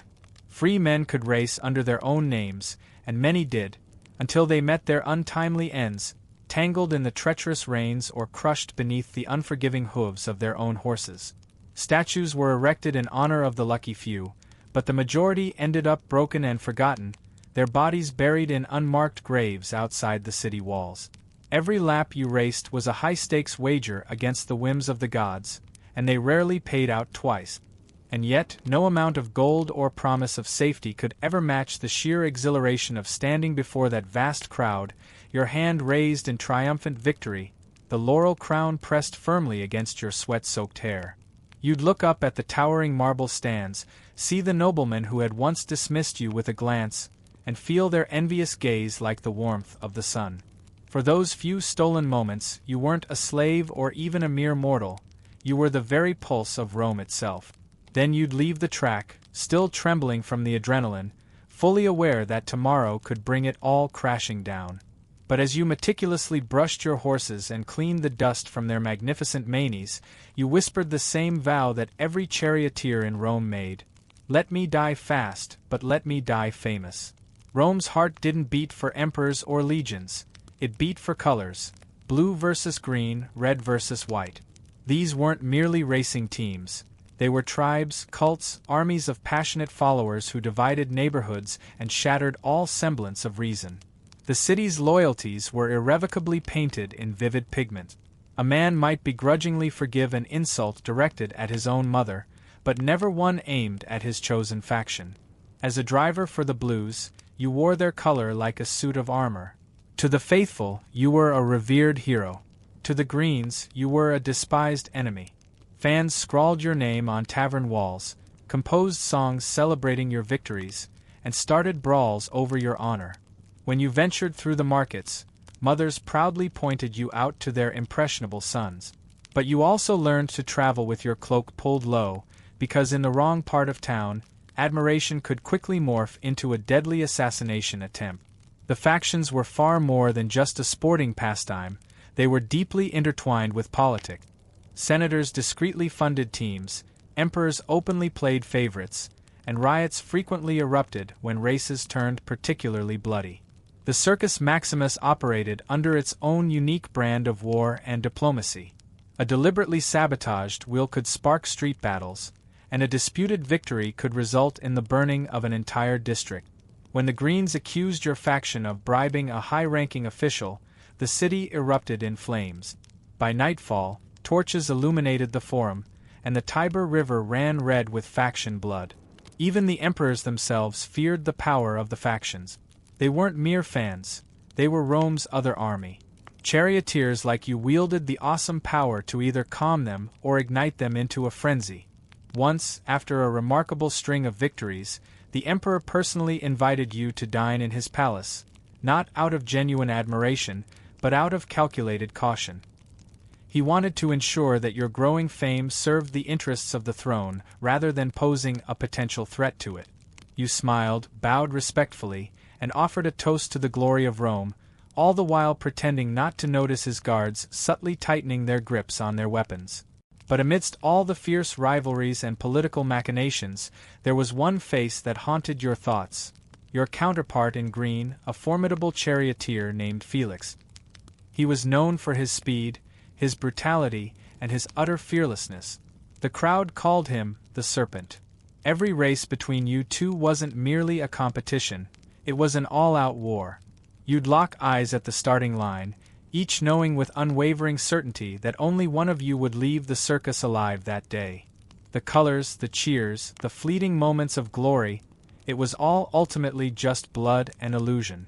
Rome didn't truly love its heroes, it devoured them. And as long as the insatiable crowd demanded danger and spectacle, the circus would continue to feed them, one crash, one corpse, one faction color at a time. The circus appeared beautiful and glamorous from the stands, but from the cramped confines of a chariot, it was nothing short of a slaughterhouse. Death arrived swiftly, loudly, and without mercy.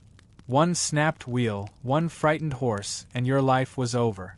The Romans even had a specific term for it, naufragium, meaning shipwreck, because that's precisely what a chariot crash resembled. Woods splintering like waves, bodies flung helplessly into the air, and screams swallowed whole by the deafening roar of the crowd. You witnessed your first naufragium at the tender age of 16. The driver ahead of you misjudged the turn around the spina. His wheel clipped the barrier, shattered instantly, and sent his chariot spinning wildly out of control. The horses panicked, dragging him along by the reins as his body bounced across the hard-packed sand like a broken doll. You smelled the coppery scent of blood long before you even saw it. The crowd erupted, not in horror, but in unadulterated ecstasy. Death was their favorite way to conclude a race. Every race was a gamble with fate itself. You learned to watch for the subtle warning signs.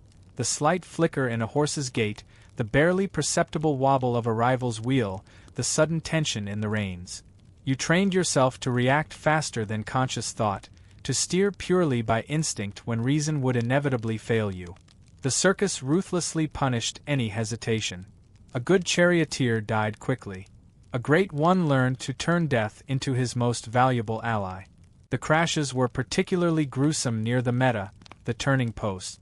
Drivers fiercely fought for the coveted inside lane, where both victory and disaster awaited in equal measure.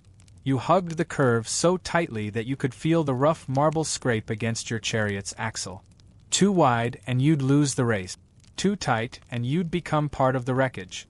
There was no middle ground, only glory or utter ruin. Sometimes, when a crash occurred behind you, the screams would fade beneath the relentless pounding of hooves. You never looked back. To survive, you had to be utterly ruthless. Compassion was a luxury reserved for poets and priests, not for men who raced against the gods.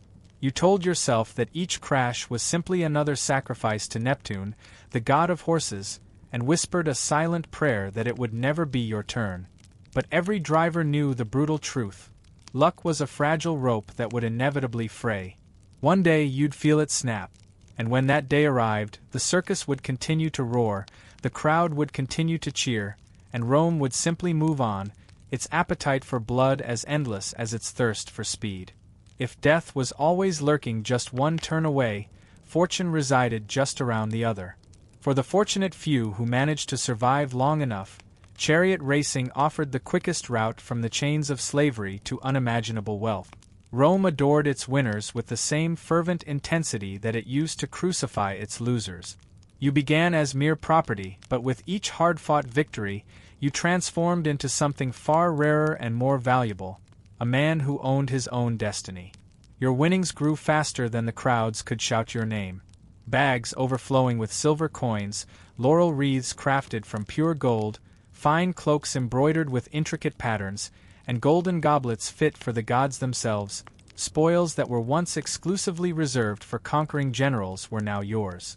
You bought your freedom first, then a comfortable house, and finally, horses of your own. Men who had once spat contemptuously at your feet now bowed respectfully when you entered the tavern. Senators even nodded to you in the forum, pretending that they didn't quite recall the branding iron mark on your shoulder. You smiled knowingly, because you knew that they remembered all too well.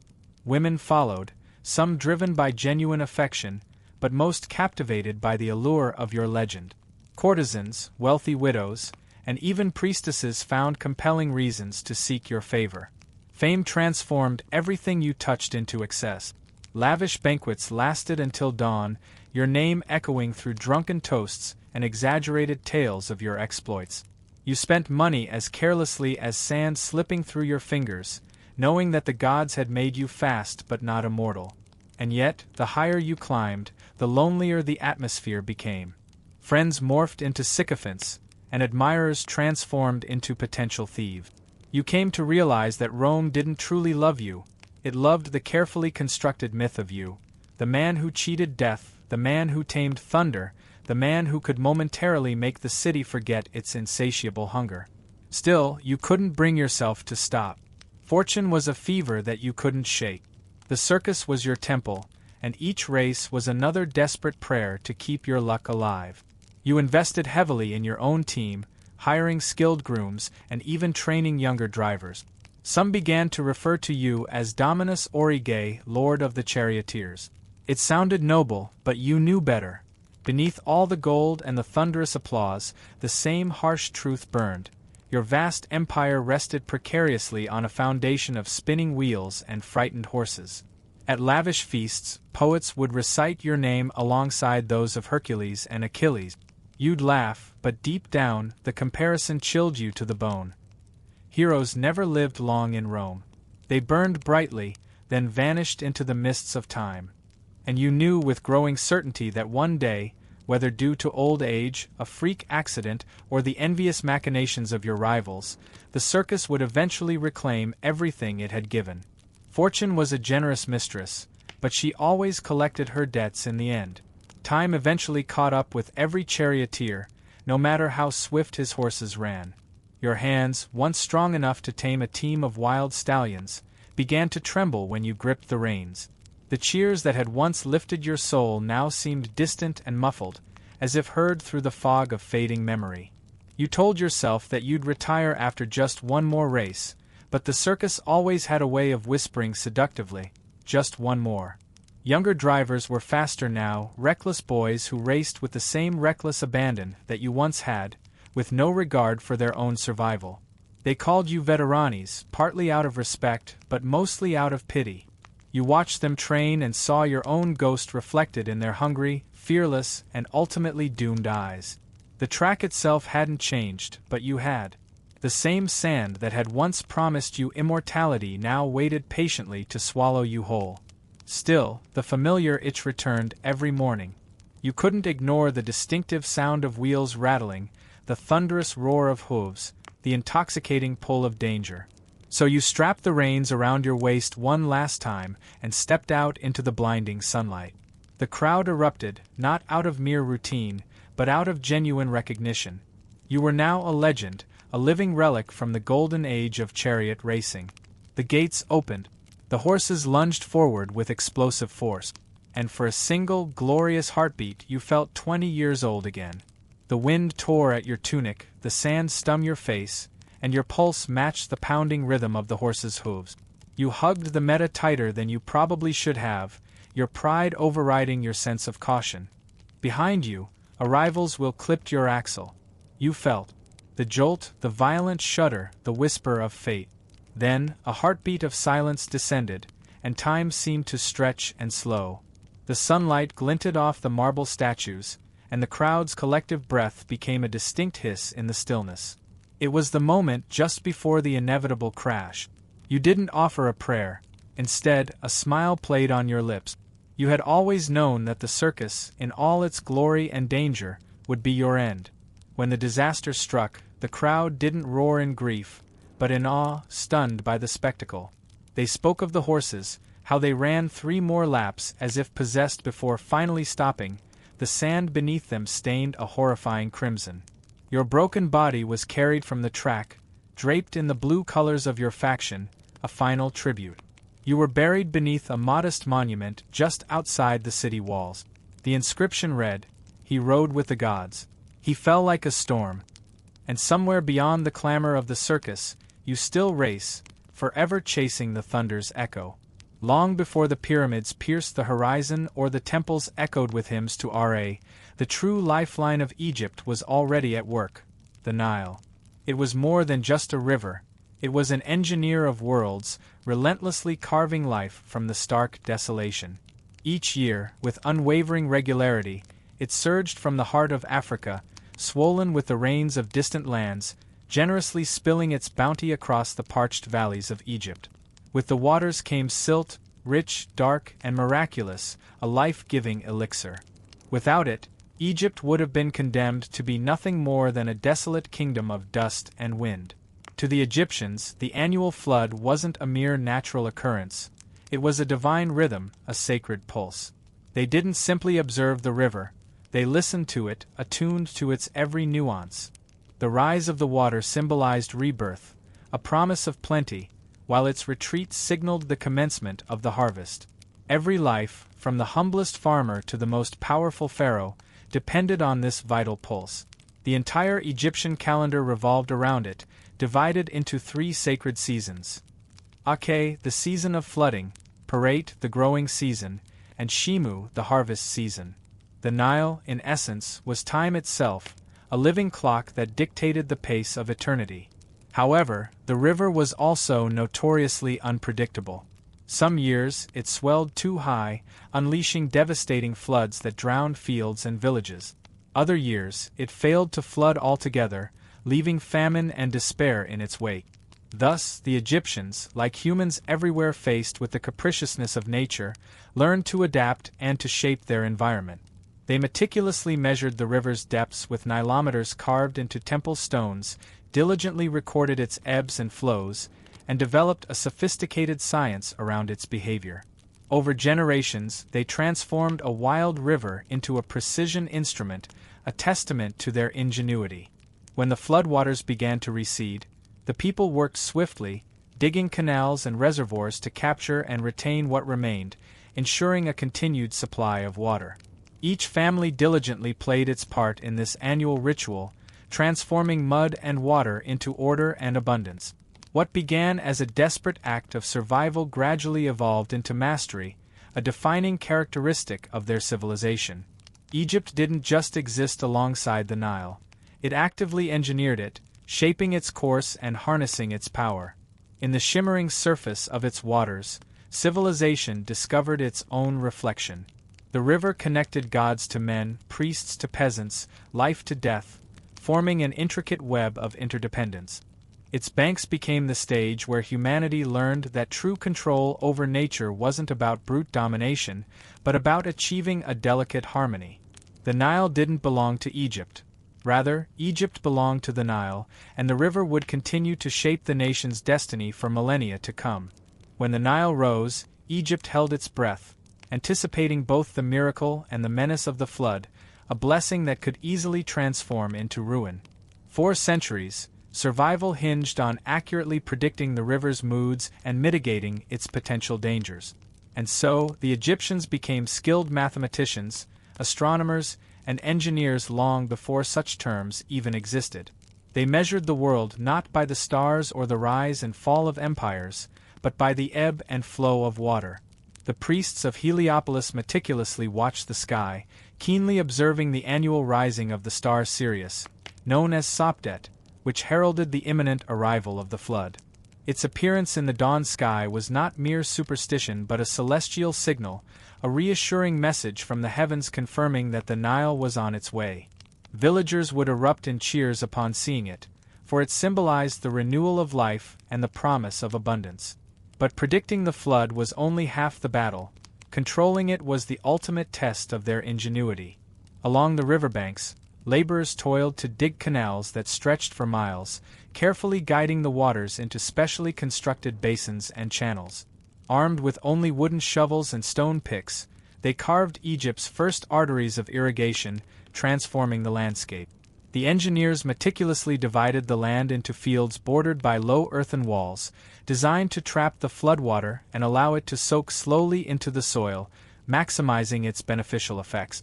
When the waters eventually withdrew, they left behind a perfect level of moisture, ideal for planting barley, flax, and wheat. This wasn't chaos. It was geometry in action. The fields were measured with meticulous precision, each plot mapped and taxed according to its fertility. Surveyors, known as rope stretchers, walked the land after every flood, redrawing boundaries washed away by the powerful current.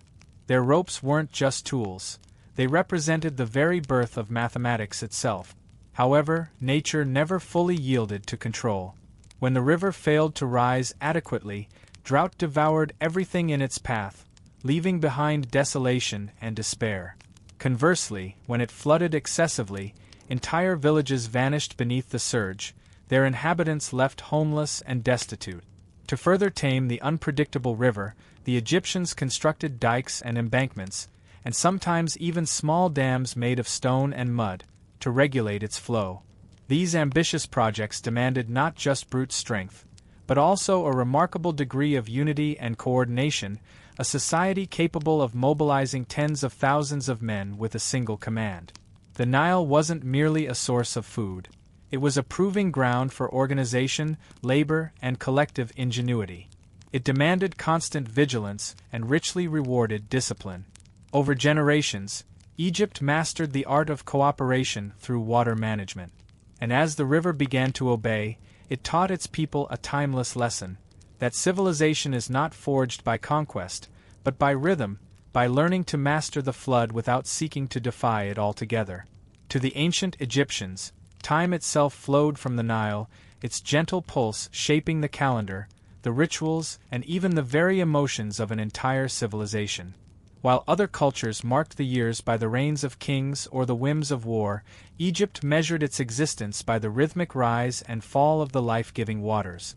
Each year was viewed as a sacred cycle of death, rebirth, and harvest, played out not within the confines of temples or palaces, but in the vibrant current of the river itself.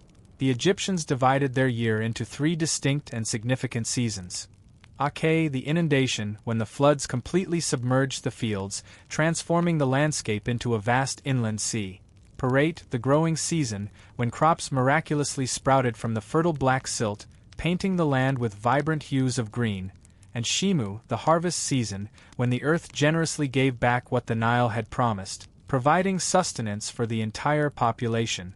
Each season lasted 4 months, and each month consisted of 30 days, with a handful of festival days added to appease the gods and maintain cosmic balance.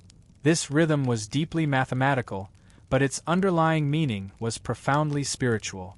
When the star Sopdet, or Sirius, rose in the eastern sky just before dawn, it signaled the start of Ake, the season of the flood. Priests stationed at temples along the river meticulously watched for its appearance with sacred precision. They believed that this shining herald was the goddess of the flood herself, her radiant light awakening the sleeping Nile and initiating the cycle of renewal.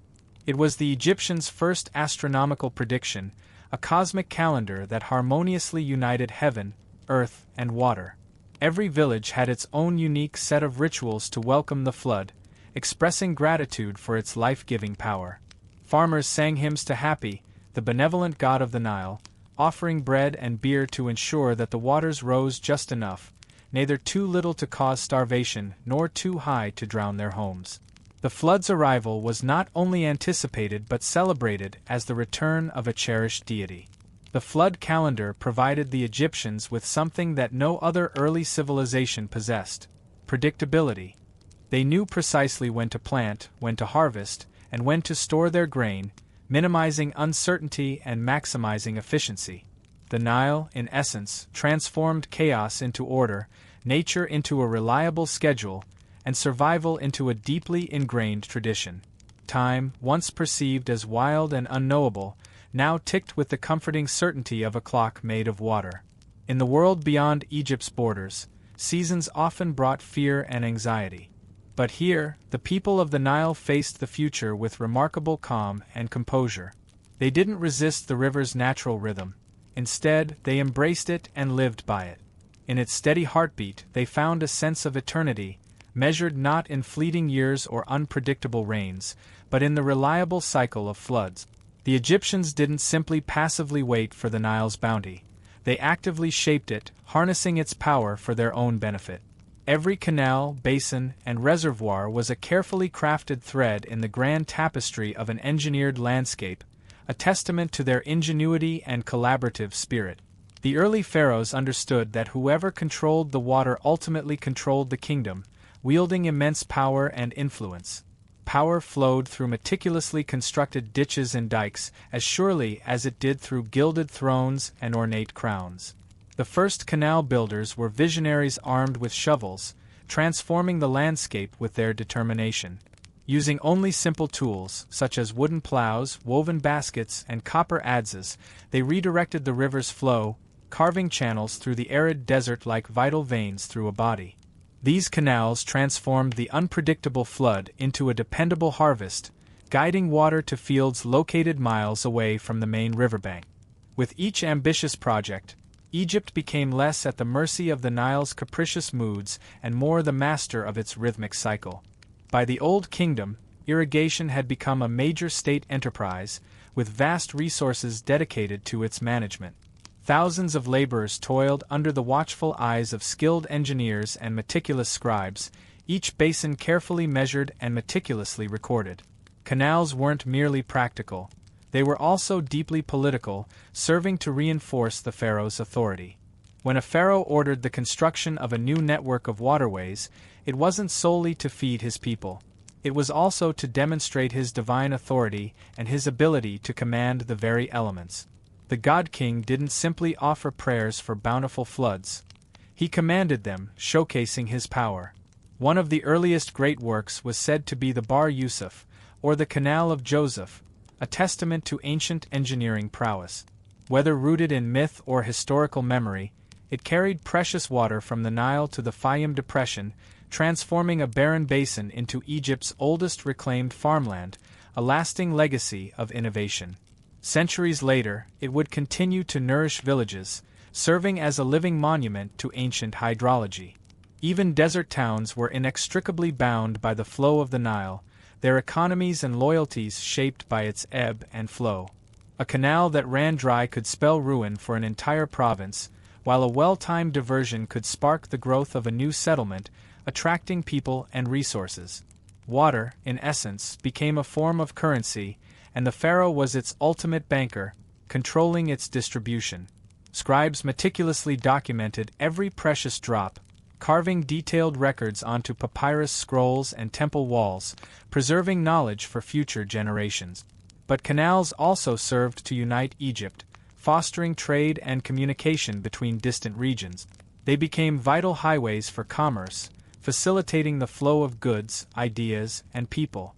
The very same water that nourished the wheat fields in the south also carried granite for the construction of pyramids in the north, creating a sense of shared purpose. The Nile's intricate network of veins stitched the nation together, fostering a sense of unity and interdependence. Each carefully constructed channel represented a statement of intent, demonstrating humanity's ability to cooperate with nature, not simply to conquer it through brute force. Egypt's greatness didn't arise solely from military conquest or the accumulation of gold. It flowed quietly in meticulously maintained irrigation trenches, where the combined efforts of sweat and engineering transformed survival into a thriving civilization. Behind every magnificent monument, every bountiful harvest, and every meticulously designed floodgate stood a quiet army of unsung heroes, the engineers, surveyors, and scribes who transformed water into order and abundance. They weren't celebrated poets or fearsome warriors, but Egypt owed them everything, for their contributions were essential to its success. Without them, the Nile's blessings would have either drowned or starved the land, leading to catastrophe. With them, however, it became the most productive river valley on earth, a testament to human ingenuity and cooperation. The shaduf, a simple counterweight lever, was one of their earliest and most impactful triumphs, revolutionizing irrigation. With it, a single farmer could effortlessly lift buckets of water from canal to field, providing essential sustenance to crops by hand when the floodwaters had receded, ensuring continued growth. Later, the Sakia, a water wheel powered by oxen, amplified that effort, allowing for even greater efficiency. What began as manual toil gradually evolved into mechanical rhythm, showcasing Egypt's innovative spirit. Egypt's first machines were born from necessity, not luxury, driven by the need to harness the power of the Nile. But the true geniuses were the surveyors, known as the rope stretchers, who played a vital role in maintaining order and fairness. After every flood, when boundaries vanished beneath the layers of silt, they carefully paced the fields with knotted cords, accurately measuring anew the land's dimensions. Their work wasn't based on guesswork. It was rooted in geometry, the precise application of mathematical principles. Angles, distances, and proportions were the essential tools of empire, shaping both the fields and the very foundations of majestic temples and elaborate tombs. From meticulously determined water levels came symmetry, and from symmetry arose civilization itself, carefully planned and executed. Then came the scribes, the meticulous record keepers of the flood, preserving valuable data for posterity. They tracked water heights with nilometers, stone pillars marked with carved cubits, strategically stationed at temples like Elephantine and Philae. These sacred gauges transformed a natural event into quantifiable data, allowing for informed decision-making. When the water rose higher than expected, they issued warnings to the farmers, enabling them to take necessary precautions.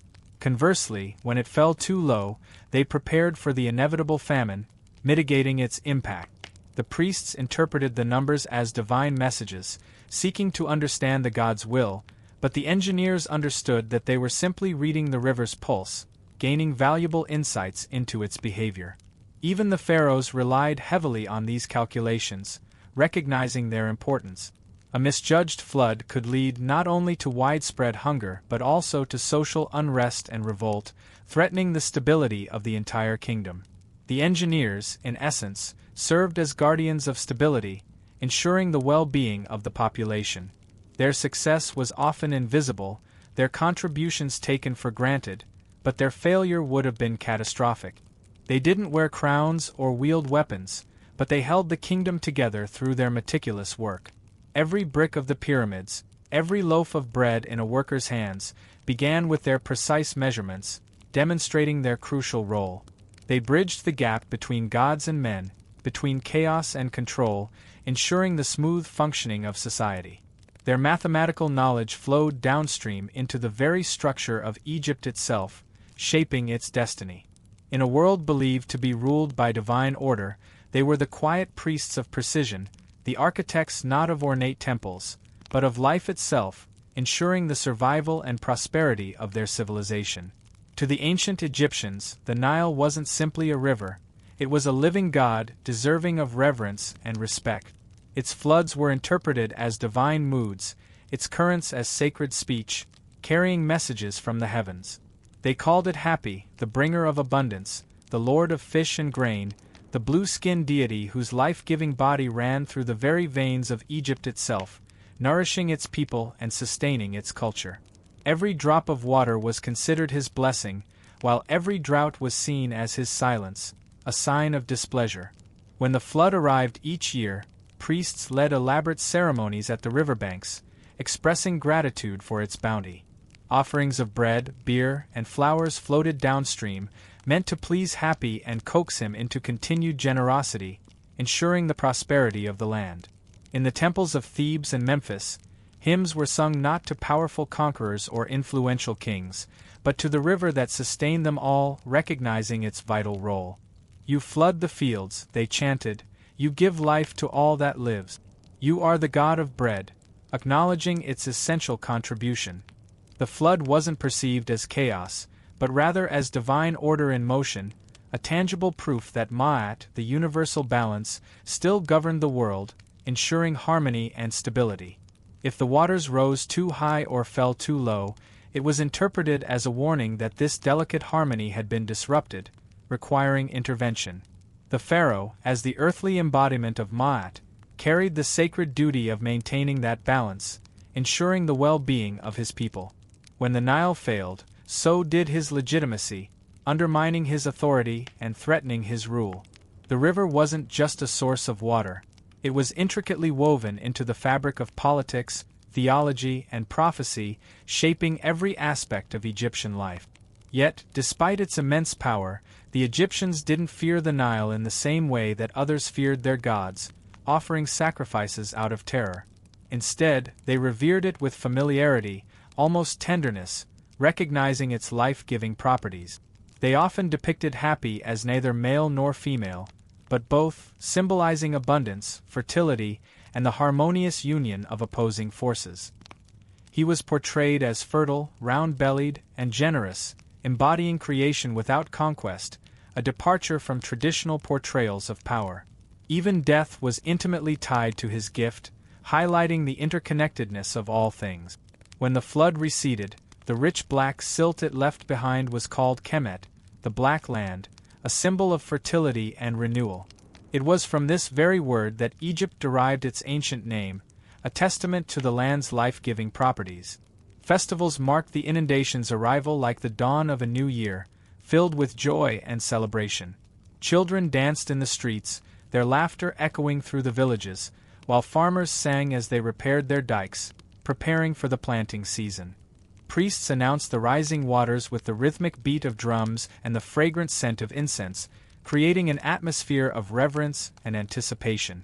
For a few precious weeks each year, Egypt was united, not by a powerful ruler or a victorious war, but by the shared experience of water, recognizing its vital role in their lives. The Nile's rhythm wasn't simply agricultural, it was spiritual architecture, shaping their beliefs and values. Each rise and fall of the river was perceived as a heartbeat in the body of a god, a reminder of the divine presence in their lives. And through that god, Egypt found immortality, a lasting legacy. Empires would inevitably rise and crumble, leaving behind ruins and memories, but as long as Happy returned each year, bringing the life-giving flood, life and faith would begin anew, ensuring the continuation of Egyptian civilization. Every summer, as the Nile's floodwaters spread across Egypt, they carried a silent gift, fine black silt, enriching the land and sustaining its people. To the Egyptians, this wasn't mere mud. It was the river's very voice, the language of creation itself, speaking of abundance and renewal. When the waters receded, they left behind a thin, glistening layer of life, rich with essential minerals transported from distant mountains far to the south, a testament to the river's power. This black soil, known as Kemet, was the essential difference between feast and famine, between a thriving civilization and a desolate wasteland, a precious resource. The farmers knew its texture by touch alone, possessing an intimate understanding of its properties. A handful of Nile silt, smooth and dark, was worth more than gold, for it held the promise of sustenance. It nurtured the growth of wheat, barley, flax, and papyrus, everything that fed both body and empire, sustaining its economy and culture. Each family carefully tended to its own plot, marked by ridges of earth strategically designed to trap the precious water, maximizing its benefits. Once the floods had fully receded, oxen plowed the damp fields, preparing the soil for planting, and workers cast seeds into the glistening mud, entrusting them to the earth's care. Within weeks, the land would erupt in a vibrant display of green, a miraculous transformation that was so regular it felt almost divine, a testament to the power of the Nile.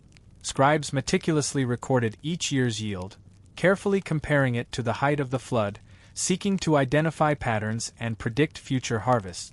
From these detailed notes, valuable patterns emerged, providing insights into the river's behavior. Low floods meant thin harvests and rising grain prices, leading to potential hardship. Generous floods, on the other hand, meant surplus and stability, ensuring the well-being of the population. Over centuries, this quiet observation transformed into a sophisticated science, a deep understanding of the Nile's cycles. Egyptian farmers didn't just blindly plant, they actively forecasted, utilizing their knowledge to make informed decisions. They learned to listen to the silt, to read its weight, color, and spread, gaining valuable insights into its fertility. The texture of the soil even shaped the layout of Egypt's cities and villages, influencing their development.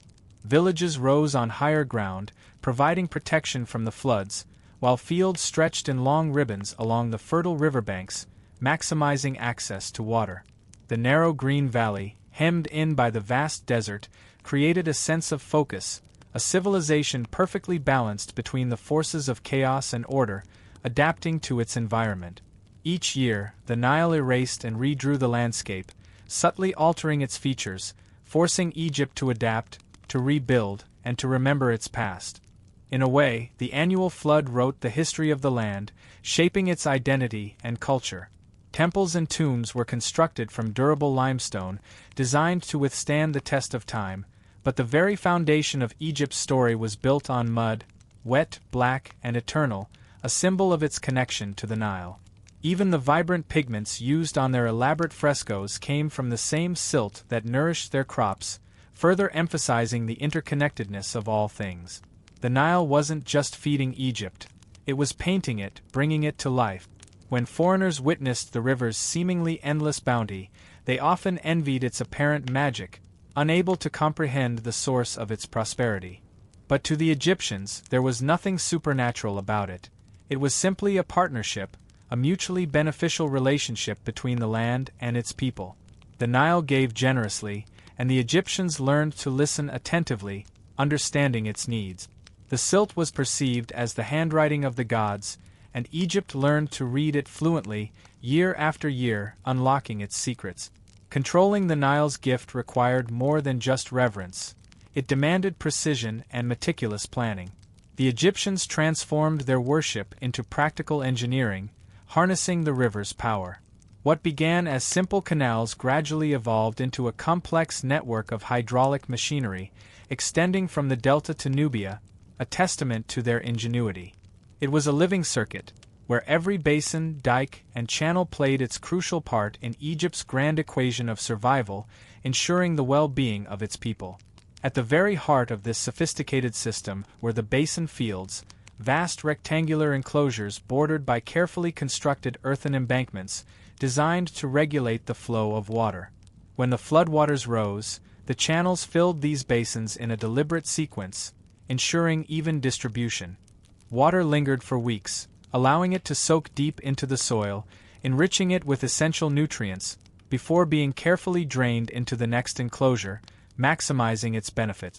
The entire process mimicked the river's natural flow, but under precise human command, showcasing their mastery of the environment. The result was controlled fertility, a man-made imitation of the Nile's natural pulse, ensuring a bountiful harvest. Lifting water to higher elevations was the next significant challenge, requiring innovative solutions. The shaduf, a counterbalanced lever with a bucket at one end and a weight at the other, revolutionized irrigation, allowing for greater efficiency. With it, a single farmer could raise hundreds of liters of water a day from canals to higher terraces, providing essential sustenance to crops and expanding agricultural production. Later came the sakia, a wooden wheel turned by oxen, its pots scooping and pouring water in an endless, rhythmic cycle, further amplifying the irrigation process. These ingenious devices were simple but brilliant, powered by muscle and geometry rather than relying on magic or divine intervention, demonstrating their pragmatic approach. Every flood season required meticulous coordination on a national scale, involving the collective efforts of thousands of people. Laborers diligently repaired dikes and dredged canals under orders from local governors, who, in turn, reported to royal engineers stationed in Memphis, ensuring efficient management. The pharaoh's decrees flowed downstream like the water itself, ensuring that every village along the river contributed to the delicate balance, maintaining the system's integrity. A breach in one province could potentially doom another hundreds of miles away, highlighting the interconnectedness of the entire system. Even temples played an integral role in water management, reinforcing the link between religion and practical life. Priests used carefully calibrated nilometers, vertical shafts with carved cubit marks, to measure water levels, gaining insights into the river's behavior. From these precise readings, they could accurately predict crop yields, estimate tax revenues, and assess the overall stability of the empire for the coming year, informing key decisions. Science, religion, and politics converged at the waterline, demonstrating the holistic nature of Egyptian society. The Nile's complex machinery wasn't constructed from bronze or stone, it was built from the collective efforts of people, working in harmony. Tens of thousands toiled in synchrony, guided by the river's timeless tempo, each playing a vital role. Egypt's true marvel wasn't a towering pyramid or a majestic sphinx, attracting attention. It was this largely invisible infrastructure, a civilization meticulously built not to fight nature, but to think like it, understanding its rhythms. The flood was eternal, a recurring cycle of life and renewal, but so was their ingenious approach to mastering it, ensuring its benefits. Long after the pharaohs were gone, their names forgotten, and their elaborate temples swallowed by the sands of time, the Nile kept its rhythm, continuing to shape the land. The same flood that carried papyrus boats and golden barges in the time of Ramses still rose and fell centuries later, faithfully watched by farmers who no longer knew the ancient names of the gods, but still depended on the river's enduring mercy, highlighting its lasting legacy. Egypt's magnificent monuments weathered and crumbled, succumbing to the ravages of time, yet its greatest creation, the meticulous harnessing of water, never ceased to function, providing sustenance. The techniques that once fed the pyramid builders, enabling them to construct these impressive structures, became templates for subsequent civilizations, inspiring innovation.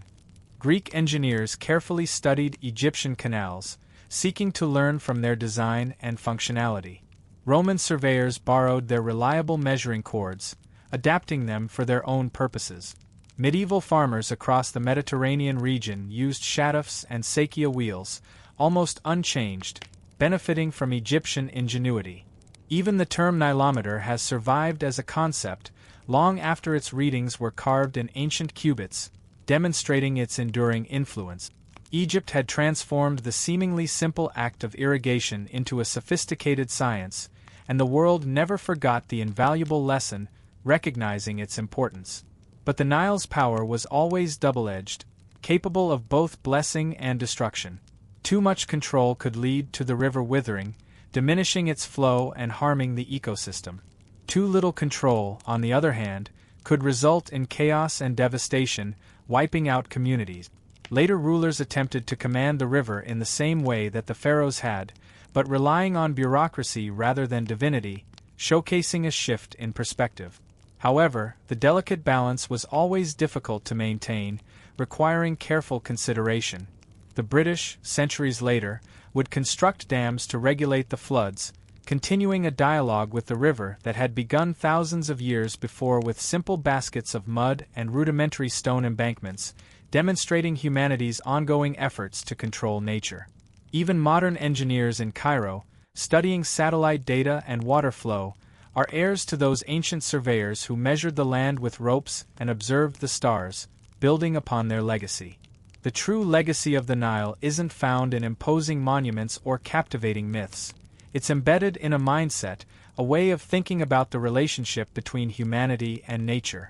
The Egyptians learned early on that true mastery of nature doesn't come through brute conquest, but through understanding its rhythms and adapting to its cycles. They treated the flood not as an enemy to be defeated, but as a partner to be understood, respecting its power. Their success was measured not in military conquests or territorial expansion, but in continuity, the ability to keep life flowing year after year, generation after generation, sustaining their civilization. Every civilization harbors a dream of achieving eternity, of leaving a lasting mark on the world. Egypt quietly achieved it through water, understanding its importance.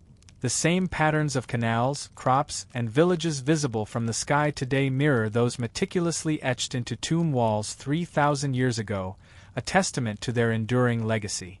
The Nile still flows north, its course unchanged, still leaving its distinctive mark in fertile silt and long shadows, shaping the landscape. It still murmurs the same ancient promise: "Follow my rhythm, and I will make you eternal, ensuring your survival." In the end, Egypt's greatest monument wasn't carved from stone by skilled artisans. It was engineered from the river itself, a living testament to human ingenuity and cooperation, a gift to the world.